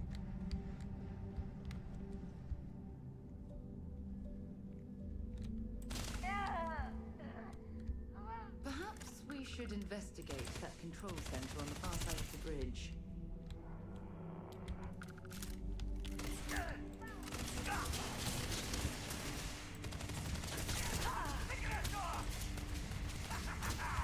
Feel the wrath of what is effectively an energy scar.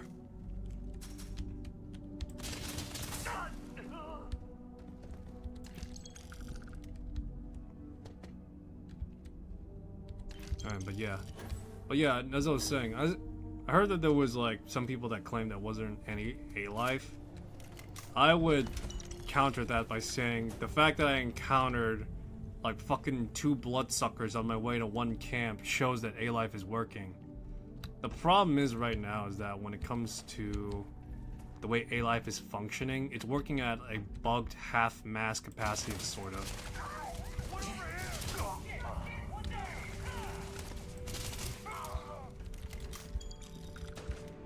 Alright, give me a sec before... Let me...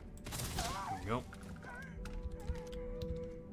But yeah, the real problem with A-Life is just due to the fact that it's working at a bugged, like, half-mast sort of function right now. It's not as though it's not implemented and it's not working. Quite the contrary, it is working. The thing is, at the very least, from what was told and explained... Unbelievable. But yeah, from what the developers told and explained is that... Well, is that A-Life 2 is working as intended. The problem is that there still needs to be, like, hot fixes and bug fixes.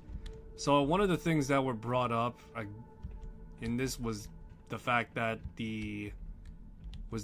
enemies spawn right behind you instead of just naturally coming across them in the world, which is the way A-Life is normally meant to work. You're supposed to like naturally find these encounters and all these things going across the world and you stumble across them. So like a battlefield scene would normally look like, instead of something looking like, you know, pre-made and manufactured, instead it's like actual living world where 2 factions are going against each other, whether that be like mutants versus stalkers, or mercenaries versus bandits, or, you know, freedom versus duty, all that jazz. You're meant to, right now it's working on a preliminary basis, so to speak, because of the various bugs and fixes they have to do.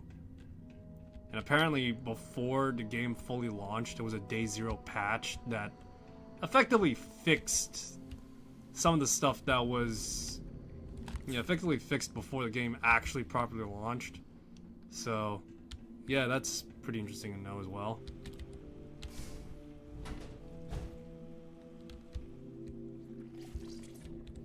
Fuck. Oh.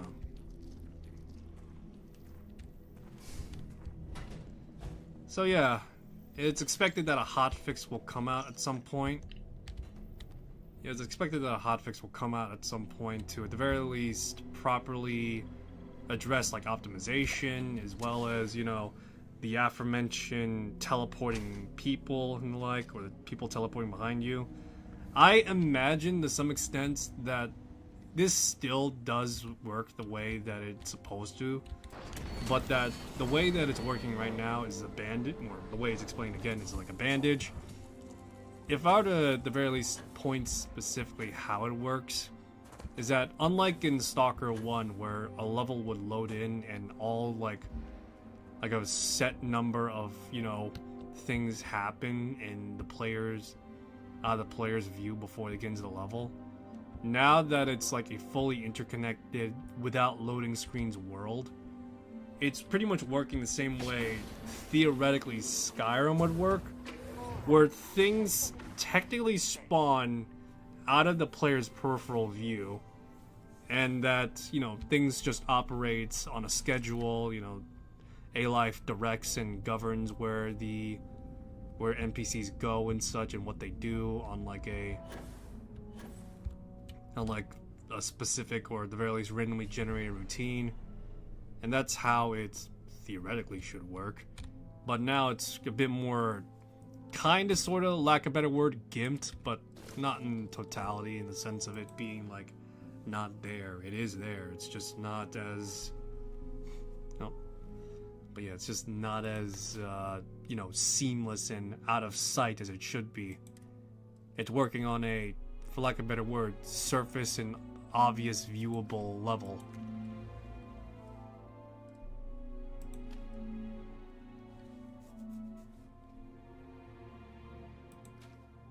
There we go. But yeah, that's at the very least my best guess interpretation from what I know of the Stalker games on a technical level. I can't say I know in totality, because again, that would require me to like go digging through the files, and while I wouldn't mind that, I don't understand it off the top of my head on a technical level, like say reading scripts and codes, but as well as trying to understand what the actual design philosophy as well as intent is behind it. So yeah. Still though, developers say there's gonna be a hotfix, so here's looking forward to a hotfix coming out at some point.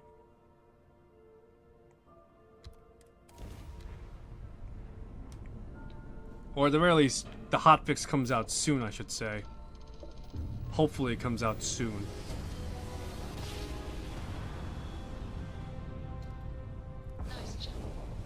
I want to write a review for Stalker 2, in the very least, telling my thoughts, but I'm not sure if I should.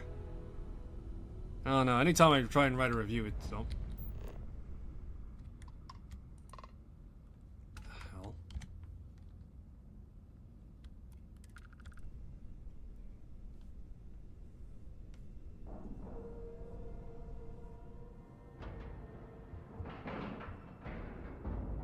And you didn't even scratch the paint. God, I hope not. What's going on in here?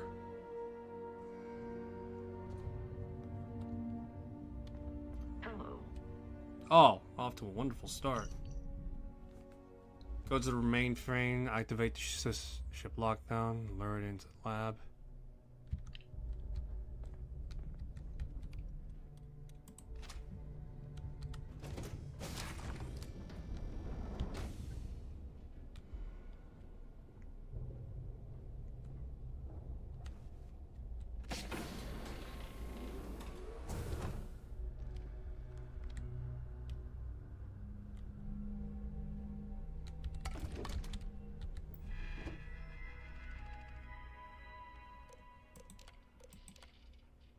Cause of death, punctures, blunt force trauma.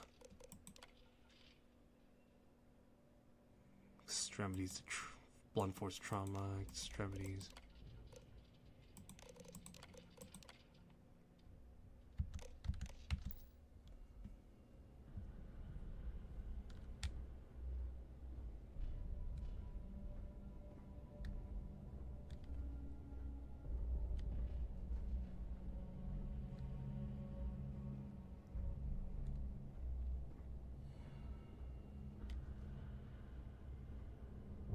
Oh boy, isn't this something?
Four hours inside the support vent.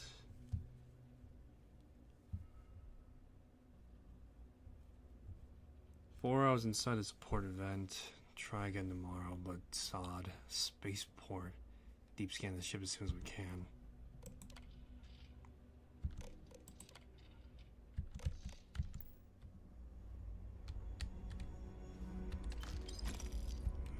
What the hell?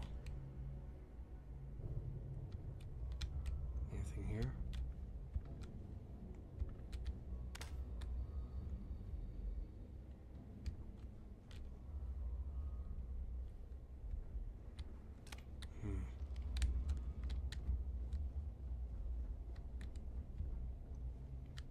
Right now we're locked in.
keys around here?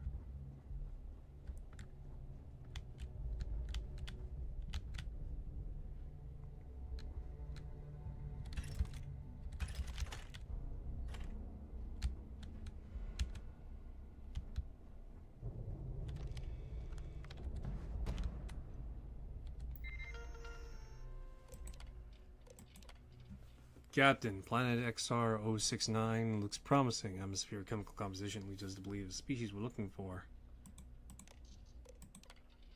Captain, capture the interloper, another species from planet XL069. Managed to sneak in the ship and behind the vents. Locked it up in a spiral cell in the lab. Vital parts of the ship have been damaged by it. Close to the nearest spaceport ASAP.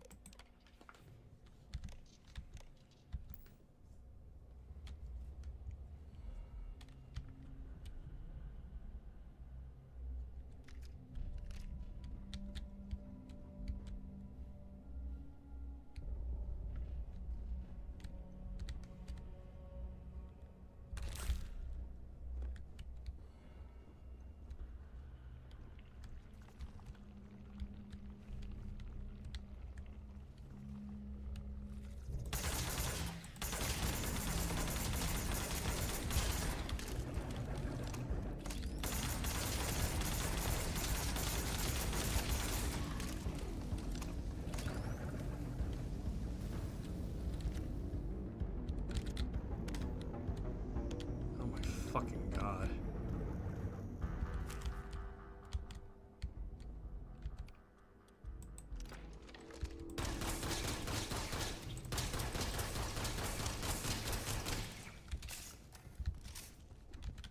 Jesus Christ, look at that fucking thing. It's a giant face hugger.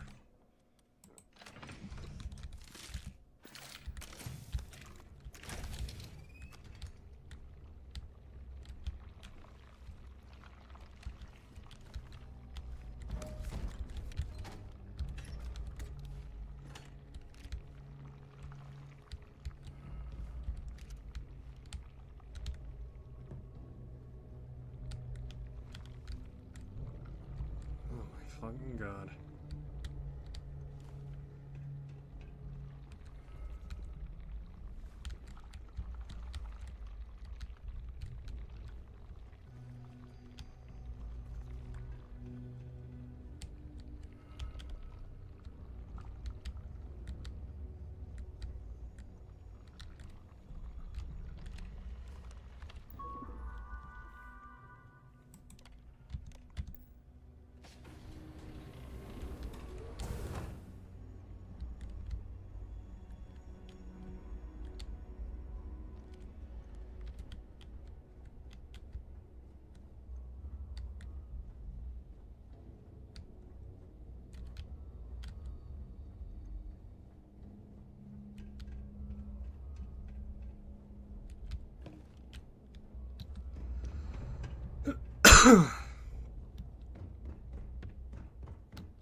Well, that's just great. Fantastic.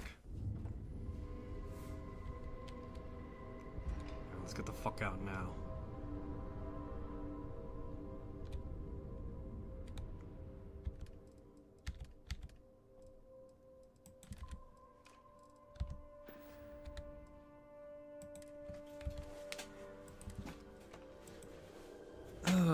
Boy, yeah, no, that was something, alright. Fucking felt my asshole pucker up and everything, and as soon as he saw that giant manta ray looking motherfucker, oh god.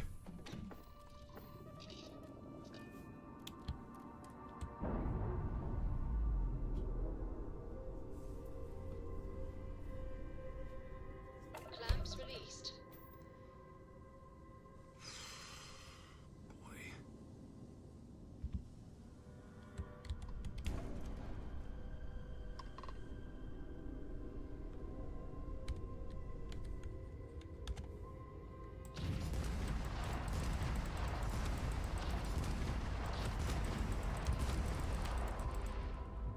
I couldn't destroy it if I wanted to. Great.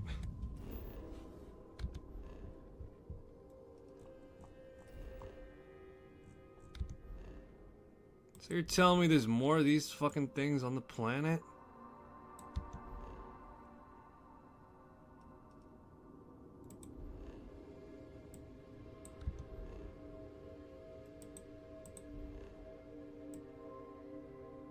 What is this, a gas giant? It's an ice giant, okay. Huge difference.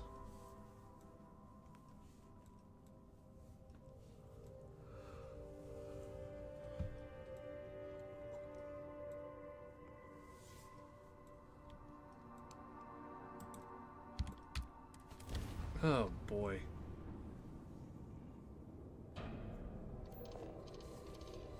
You know, a thought just occurred to me, and this is something that's probably gonna get me a lot of lashings too. But when it comes to Stalker and some Bethesda games at the very least, some of them have similar enough Don't get me wrong, Hopetech's not bad. But you can't seriously think it's in the same league as Stroud Eklund. Stroud Eklund ships may be good, but so what? A ridiculous amount of credits was dumped into them. But Hope Tech, that's all Ron Hope. One man with true vision. I am sick to death hearing about your sainted Ron Hope. I mean, trucks in space? Really? Polvo was a backwater collection of hydroponics farmers until Ron Hope brought them into the 24th century. Hey, stranger. Maybe you can talk some sense into this Ron Hope fangirl here. Better Ron Hope than Walter Stroud. So he took a megacorp and managed to branch into a new industry. Wow, how amazing. But Ron Hope made his own fortune. Am I right or am I right?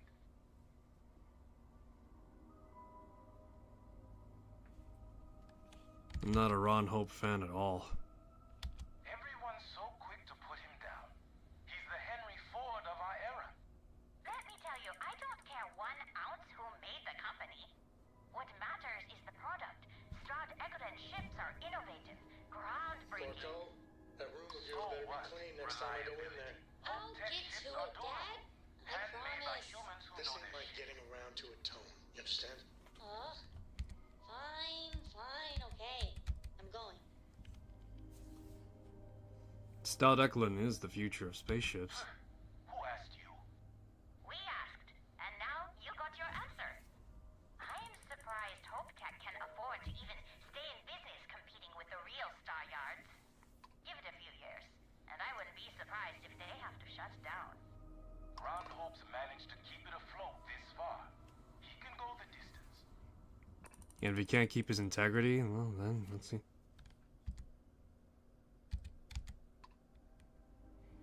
Hope Tech is one solid investigation from being shuttered for good. Huh? You don't say. Nah, I don't buy it. Not even for a second. Thanks, stranger. Meet up at the hitching post next cycle? First round on me? Yeah. But if you mention Ron Hope one more time... All right. Bye.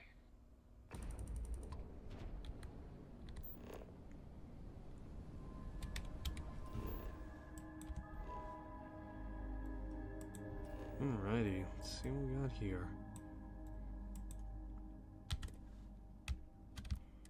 Alright, but yeah. Yeah, no, for the most part, I feel like the two are almost similar enough in terms of design. Mostly in the sense of the idea of trying to track a... Yeah, great.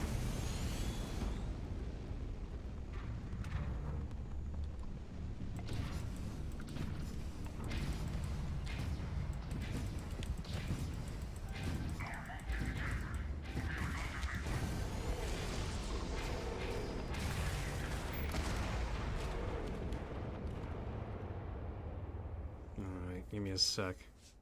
Gotta deal with this, and one moment actually.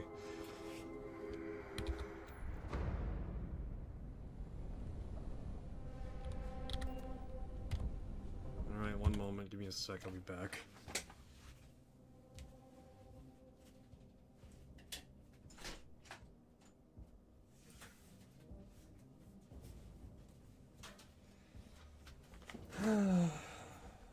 Alright, come on, down, pal, down. Alright, Alright, I'll down. Let me set up. Alright.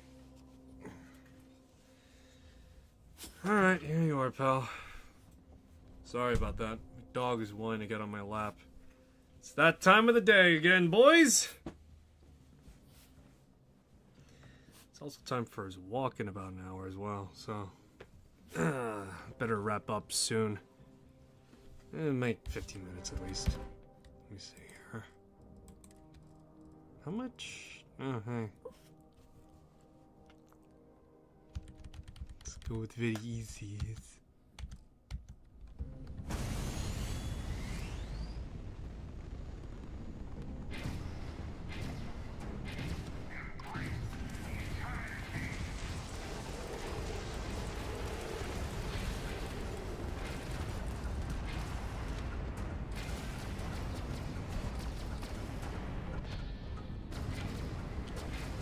Ugh, EMPs.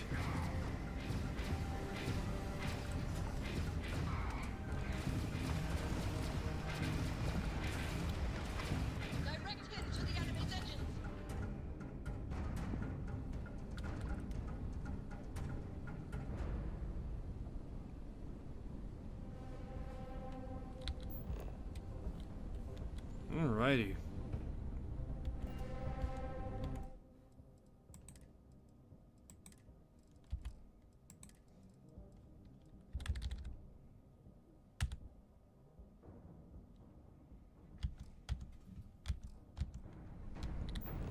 Yeah, it's the only way to maintain 0% on difficulty scaling.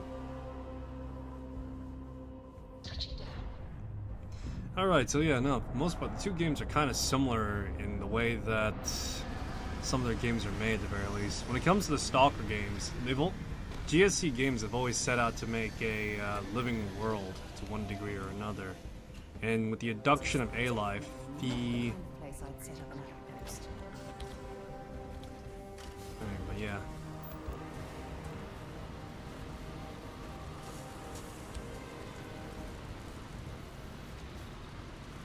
Alright, but yeah, with the use of A-Life at the very least, the way that the living world comes about is mostly with NPCs going from one point to another point and encountering something that is naturally occurring. So in this instance, a band of stalkers will come across a band of mutants just like wandering about, right?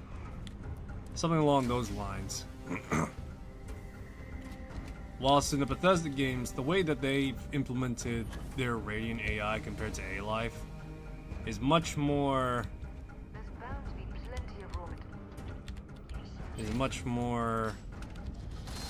simplistic, I guess you could say.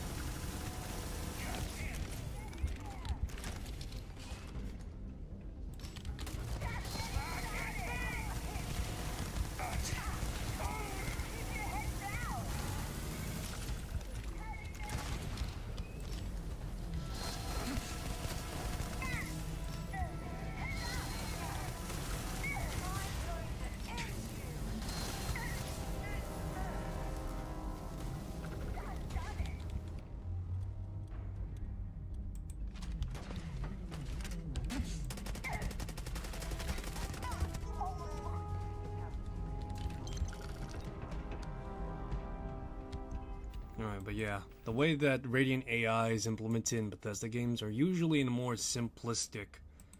It's done about in a more simplistic manner to some extent, you know? I say that in the way that...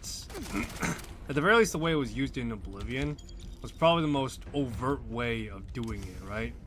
Where it's meant so that the NPCs go about their schedules and routines in a way that, you know, is much more strict. Whilst A-Life, from what I understand from, well, not only the Stalker games, but also some of the mods have, you know, adopted as well as interpreted a bit. The way that it's meant to work is effectively much less domestic and scheduled routine and more along the lines of allowing for unpredictability to be norm in Stalker. So far, at the very least, when it comes to the older games, to some extent they've achieved this. However, with the Stalker community and at the very least the various free play mods out there, they've probably achieved it on a more grander scale GSC than what GSC anticipated it at.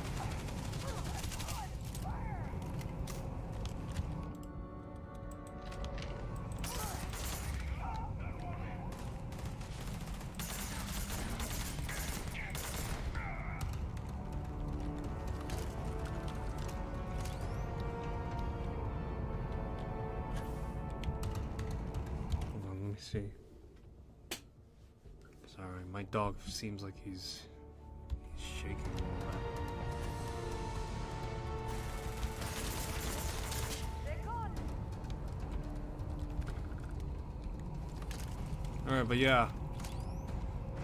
yeah, with A-Life, GSC in some of their games have achieved varying milestones of what is usually done with the sec.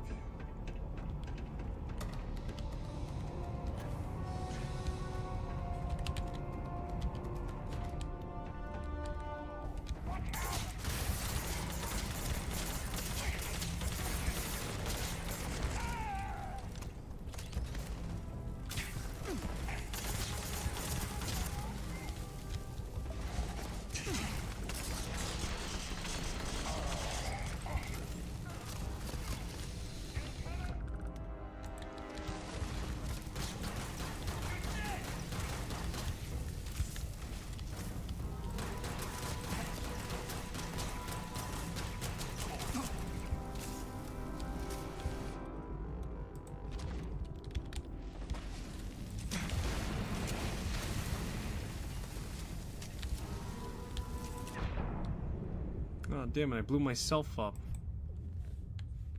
Anyway, with GSC, they usually have achieved varying levels of how A-Life works. Stalker, in the original Shadow of Chernobyl, I think, at the very least, it works on a, compared to Stalker 2, much more rudimentary level. Whilst in Stalker 2, they did broaden it out so that warfare is now at the forefront of it. Yeah. But yeah, they broadened it out in Stalker Clear Sky so that warfare is much more the forefront of Stalker. However, not many people like it for that reason, with emphasis on war and, you know, having to pretty much be a miniature warlord yourself and the like. We should keep in mind that the owner of this factory might not appreciate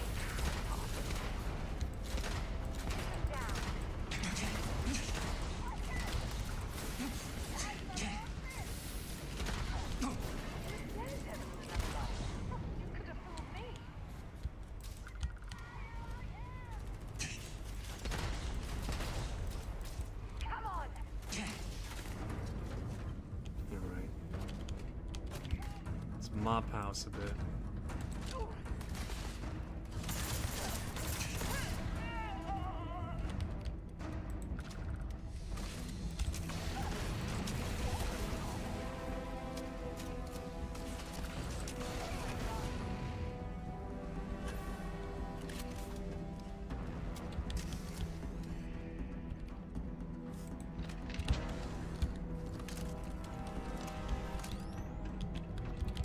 I'm trying to think for Call of Pripyat specifically, when it comes to its A-Life system, how does it work?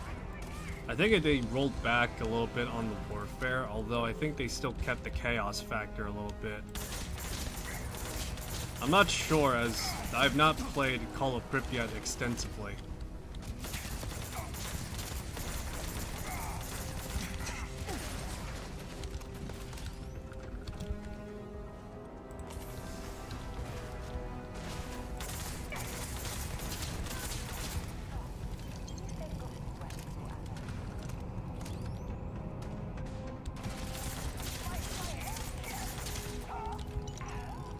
I'm trying to think, compared to the Radiant AI system that Bethesda has to the A-Life system that GSC has, Which one is much more preferable, I wonder?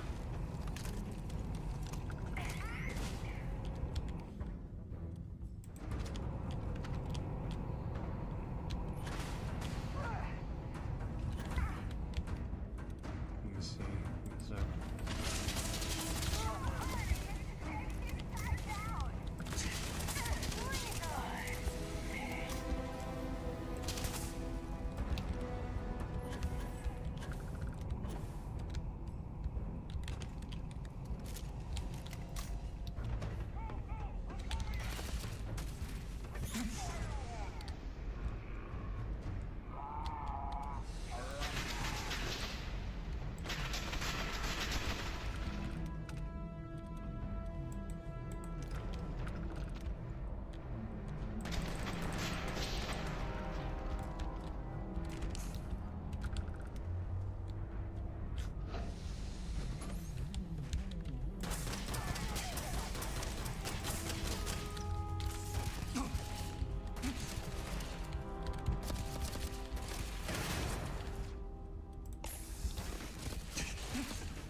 Alright, but yeah, I wonder which is more preferable. Bethesda's Radiant AI or GSC's A-Life?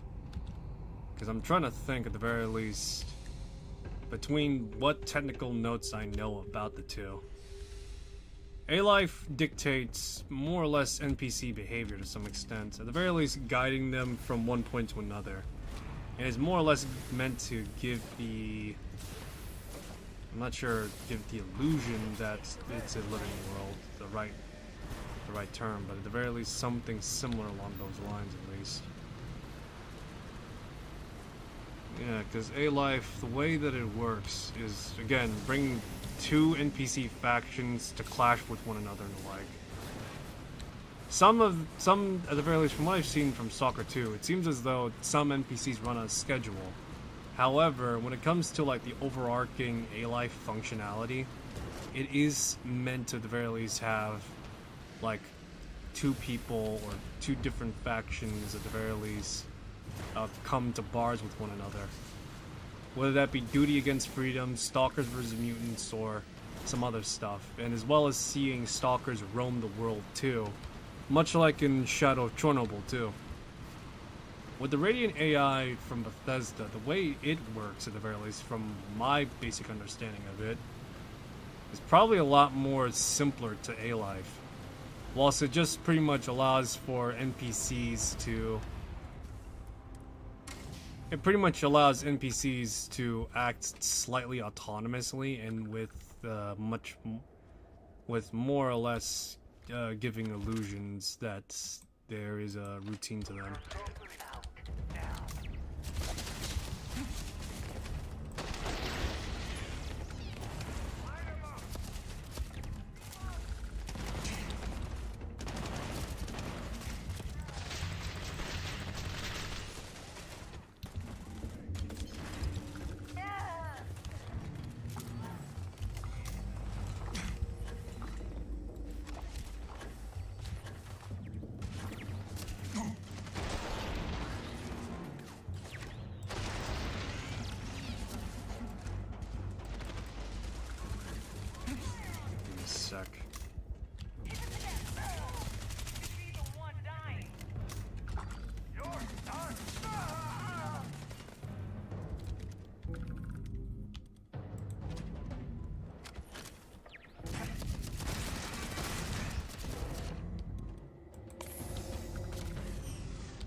Hey, would you look at that?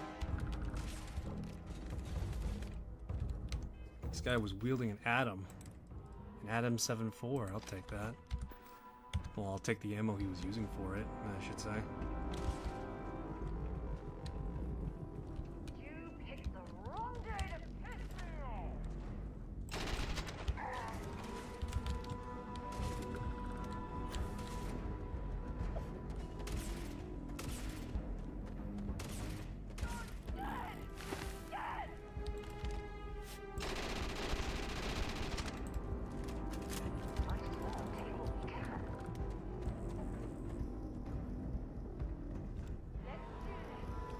Let's see here.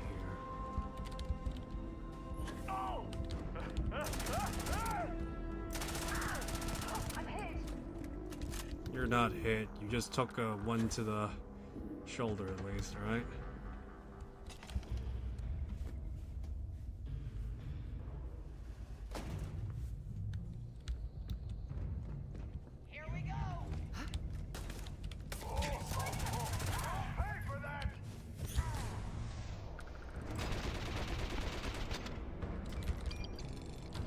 Feel the wrath of 762 glory.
Alrighty.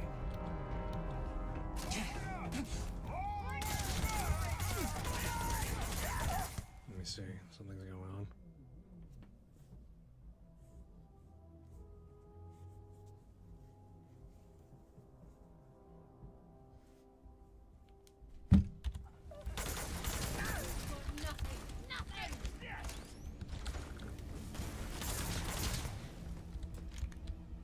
Thanks for that, pal.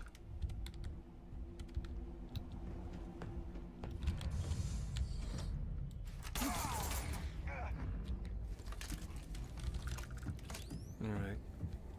So, as I was saying, when it comes to A-Life and Radiant AI, or the Radiant AI system in Bethesda to GSC, I'm really trying to think. I think for the most part, I think it's safe for me to say that when it comes to the Radiant AI, it dictates schedules as well as how it goes about it to some extent. The thing is, it doesn't have a precedent over combat as well as what the AI should be doing in this situation. There were very few instances in older Bethesda games where Radiant AI existed, where effectively enemies would retreat and flee. They always fight to the death, to say the least. In Stalker, to some extent, that was always the case when it came to mutants. Bandits and mercenaries, bandits and enemy forces, they always fight till they would usually fight to the end, or at the very least fight till their numbers of, well, at the very least lasted. But for mutants at the very least, whenever you killed their pack leaders, they usually always flee. This is something that's currently not available in 2.0, as once more, it is bugged. So, yeah. I'm trying to think, though. One is much more catered towards domestic living of the NPCs, right? Dictating schedules and how they go about it. Whilst the other is applying to the NPCs directly in combat, but in terms of domestic and, their schedules and the like, it's not as seen clearly. I'm really trying to think on which one is preferable to some extent, I guess. Both have their ups and downs. A-Life again focuses on combat as well as does affect overall how the NPCs interact with the world as well as what they should be doing to some extent. So kind of like Radiant. However, it's only when you're in the overworld. Whilst for Bethesda games and the games that it's in it, from at the very least Oblivion forward, it does exist. However, it dictates scheduling and how NPCs react a little bit. And if I were to add further credence, it also affects how the world is received as well. So it affects certain quests. It affects side quests specifically and how they're generated. You know how in Fallout 4, Preston Garvey always seems to have a settlement in trouble? I believe, from my rudimentary understanding, from design discussions at the very least, that is the Radiant AI system, or rather the Radiant quest system, I should say. So it's a randomly generated quest, and this applies to Skyrim with some bounty hunting quests and such. And with Oblivion, I don't think it was on that level, but more portrayed in the NPCs specifically. Give me a sec, my dog wants to walk, so I'm going to put him down so I can get him ready. But yeah, so there's that. Fallout, I don't think has on that same scale as well. And for Fallout 4, it's a bit more, Starfield, it supposedly is, I would guess, meant to be the ultimate culmination of the Radiant system between both its AI as well as its questing system. But currently, if I were to try and put it, the problem is with Starfield is that there's too much downtime between trying to do planet exploration and such, and all sorts of other stuff, which is realistic, but it's not as which one would say engaging. Whilst for Stalker 2, as it currently stands, the way that combat works and moment-to-moment combat works is by having a bunch of stuff spawn behind, or rather outside the peripheral of the player. So while on a normal A-Life system, you don't really have that happen where, enemies spawn behind you or outside your field of view. For a normal A-Life system, it always has some sort of randomly generated stalker group, whether it be from Freedom, Duty, the loners, the wards in Stalker 2's case, as well as even some cases the mercenaries. They would normally be, wandering the world, but the way it's working now is that it spawns behind you. Even when it comes to mutant encounters like boars, boars, flesh, and bloodsuckers, they always seem to spawn out of peripheral view from the player and at an RNG pace. And I think with 2.0, the way it works as well is that the emissions are also based on A-Life too. So, yeah. I'm really trying to think which is more peripheral and engaging to some extent. I would say A-Life, mostly because you could clearly see it in combat. Yeah, I would say A-Life, mostly because combat is a lot more obvious and viewable. But to another extent, the Radiant quest system that Bethesda works on, as well as even its AI, is something that could be expanded upon further, as well as explored upon further. Currently, it only applies to encounters, quests, and NPC scheduling, but it doesn't really apply to anything else, unfortunately. Unlike A-Life, where it's a lot more, I want to say, at the very least, with A-Life, it's a lot more expansive in theoretically would have been more viewable with, you know, stalkers roaming the world and encounters, you know, generating and appearing naturally and the like. So things like that. So things like that is... I'll bring you out soon. Let me finish up. But yeah, when it comes to things like that, at the very least... When it comes to things like that, at the very least, I would say, at the very least, when it comes to Starfield, it works for what it's trying to set out to be, which is to have a world that never really runs out. But I'm not sure about A-Life 2, because while the encounter system may currently be borked compared to its previous iterations, where the encounter system worked on a basis where you wander from one point to another and you encounter something naturally, I'm not sure about the quests. I know that Stalker does have like a generic set of quests, much alike to the Radiant quest system from the comparison for Bethesda games, but I'm not sure how much it works. And along with that, something else that's kind of sort of important to account for is that Stalker has stashes, which is effectively the equivalent of randomly generated treasure chests. I'm not sure if they're infinite or they're like set at a set number, but yeah. So I need to learn more about that, and that's something I do need to actually find an answer for. If stashes are infinite by technicality, they just reuse locations to be found at. So yeah. Anyway,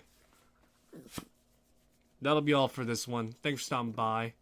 I will not be streaming tomorrow, as it is this whole weekdays I've been streaming. And I do have work tomorrow, so there's that. I've been your host, Apart39. My dog is eager to get walking right now. I have him on my lap to keep him calm right now, but still, my dog is eager to walk. I'll see you next one, that being likely on Monday. I'll try and go for the morning, but expect also an afternoon one, Eastern Standard Time. So yeah, till then, take care of yourselves. I'll see you soon. And yeah, bye-bye.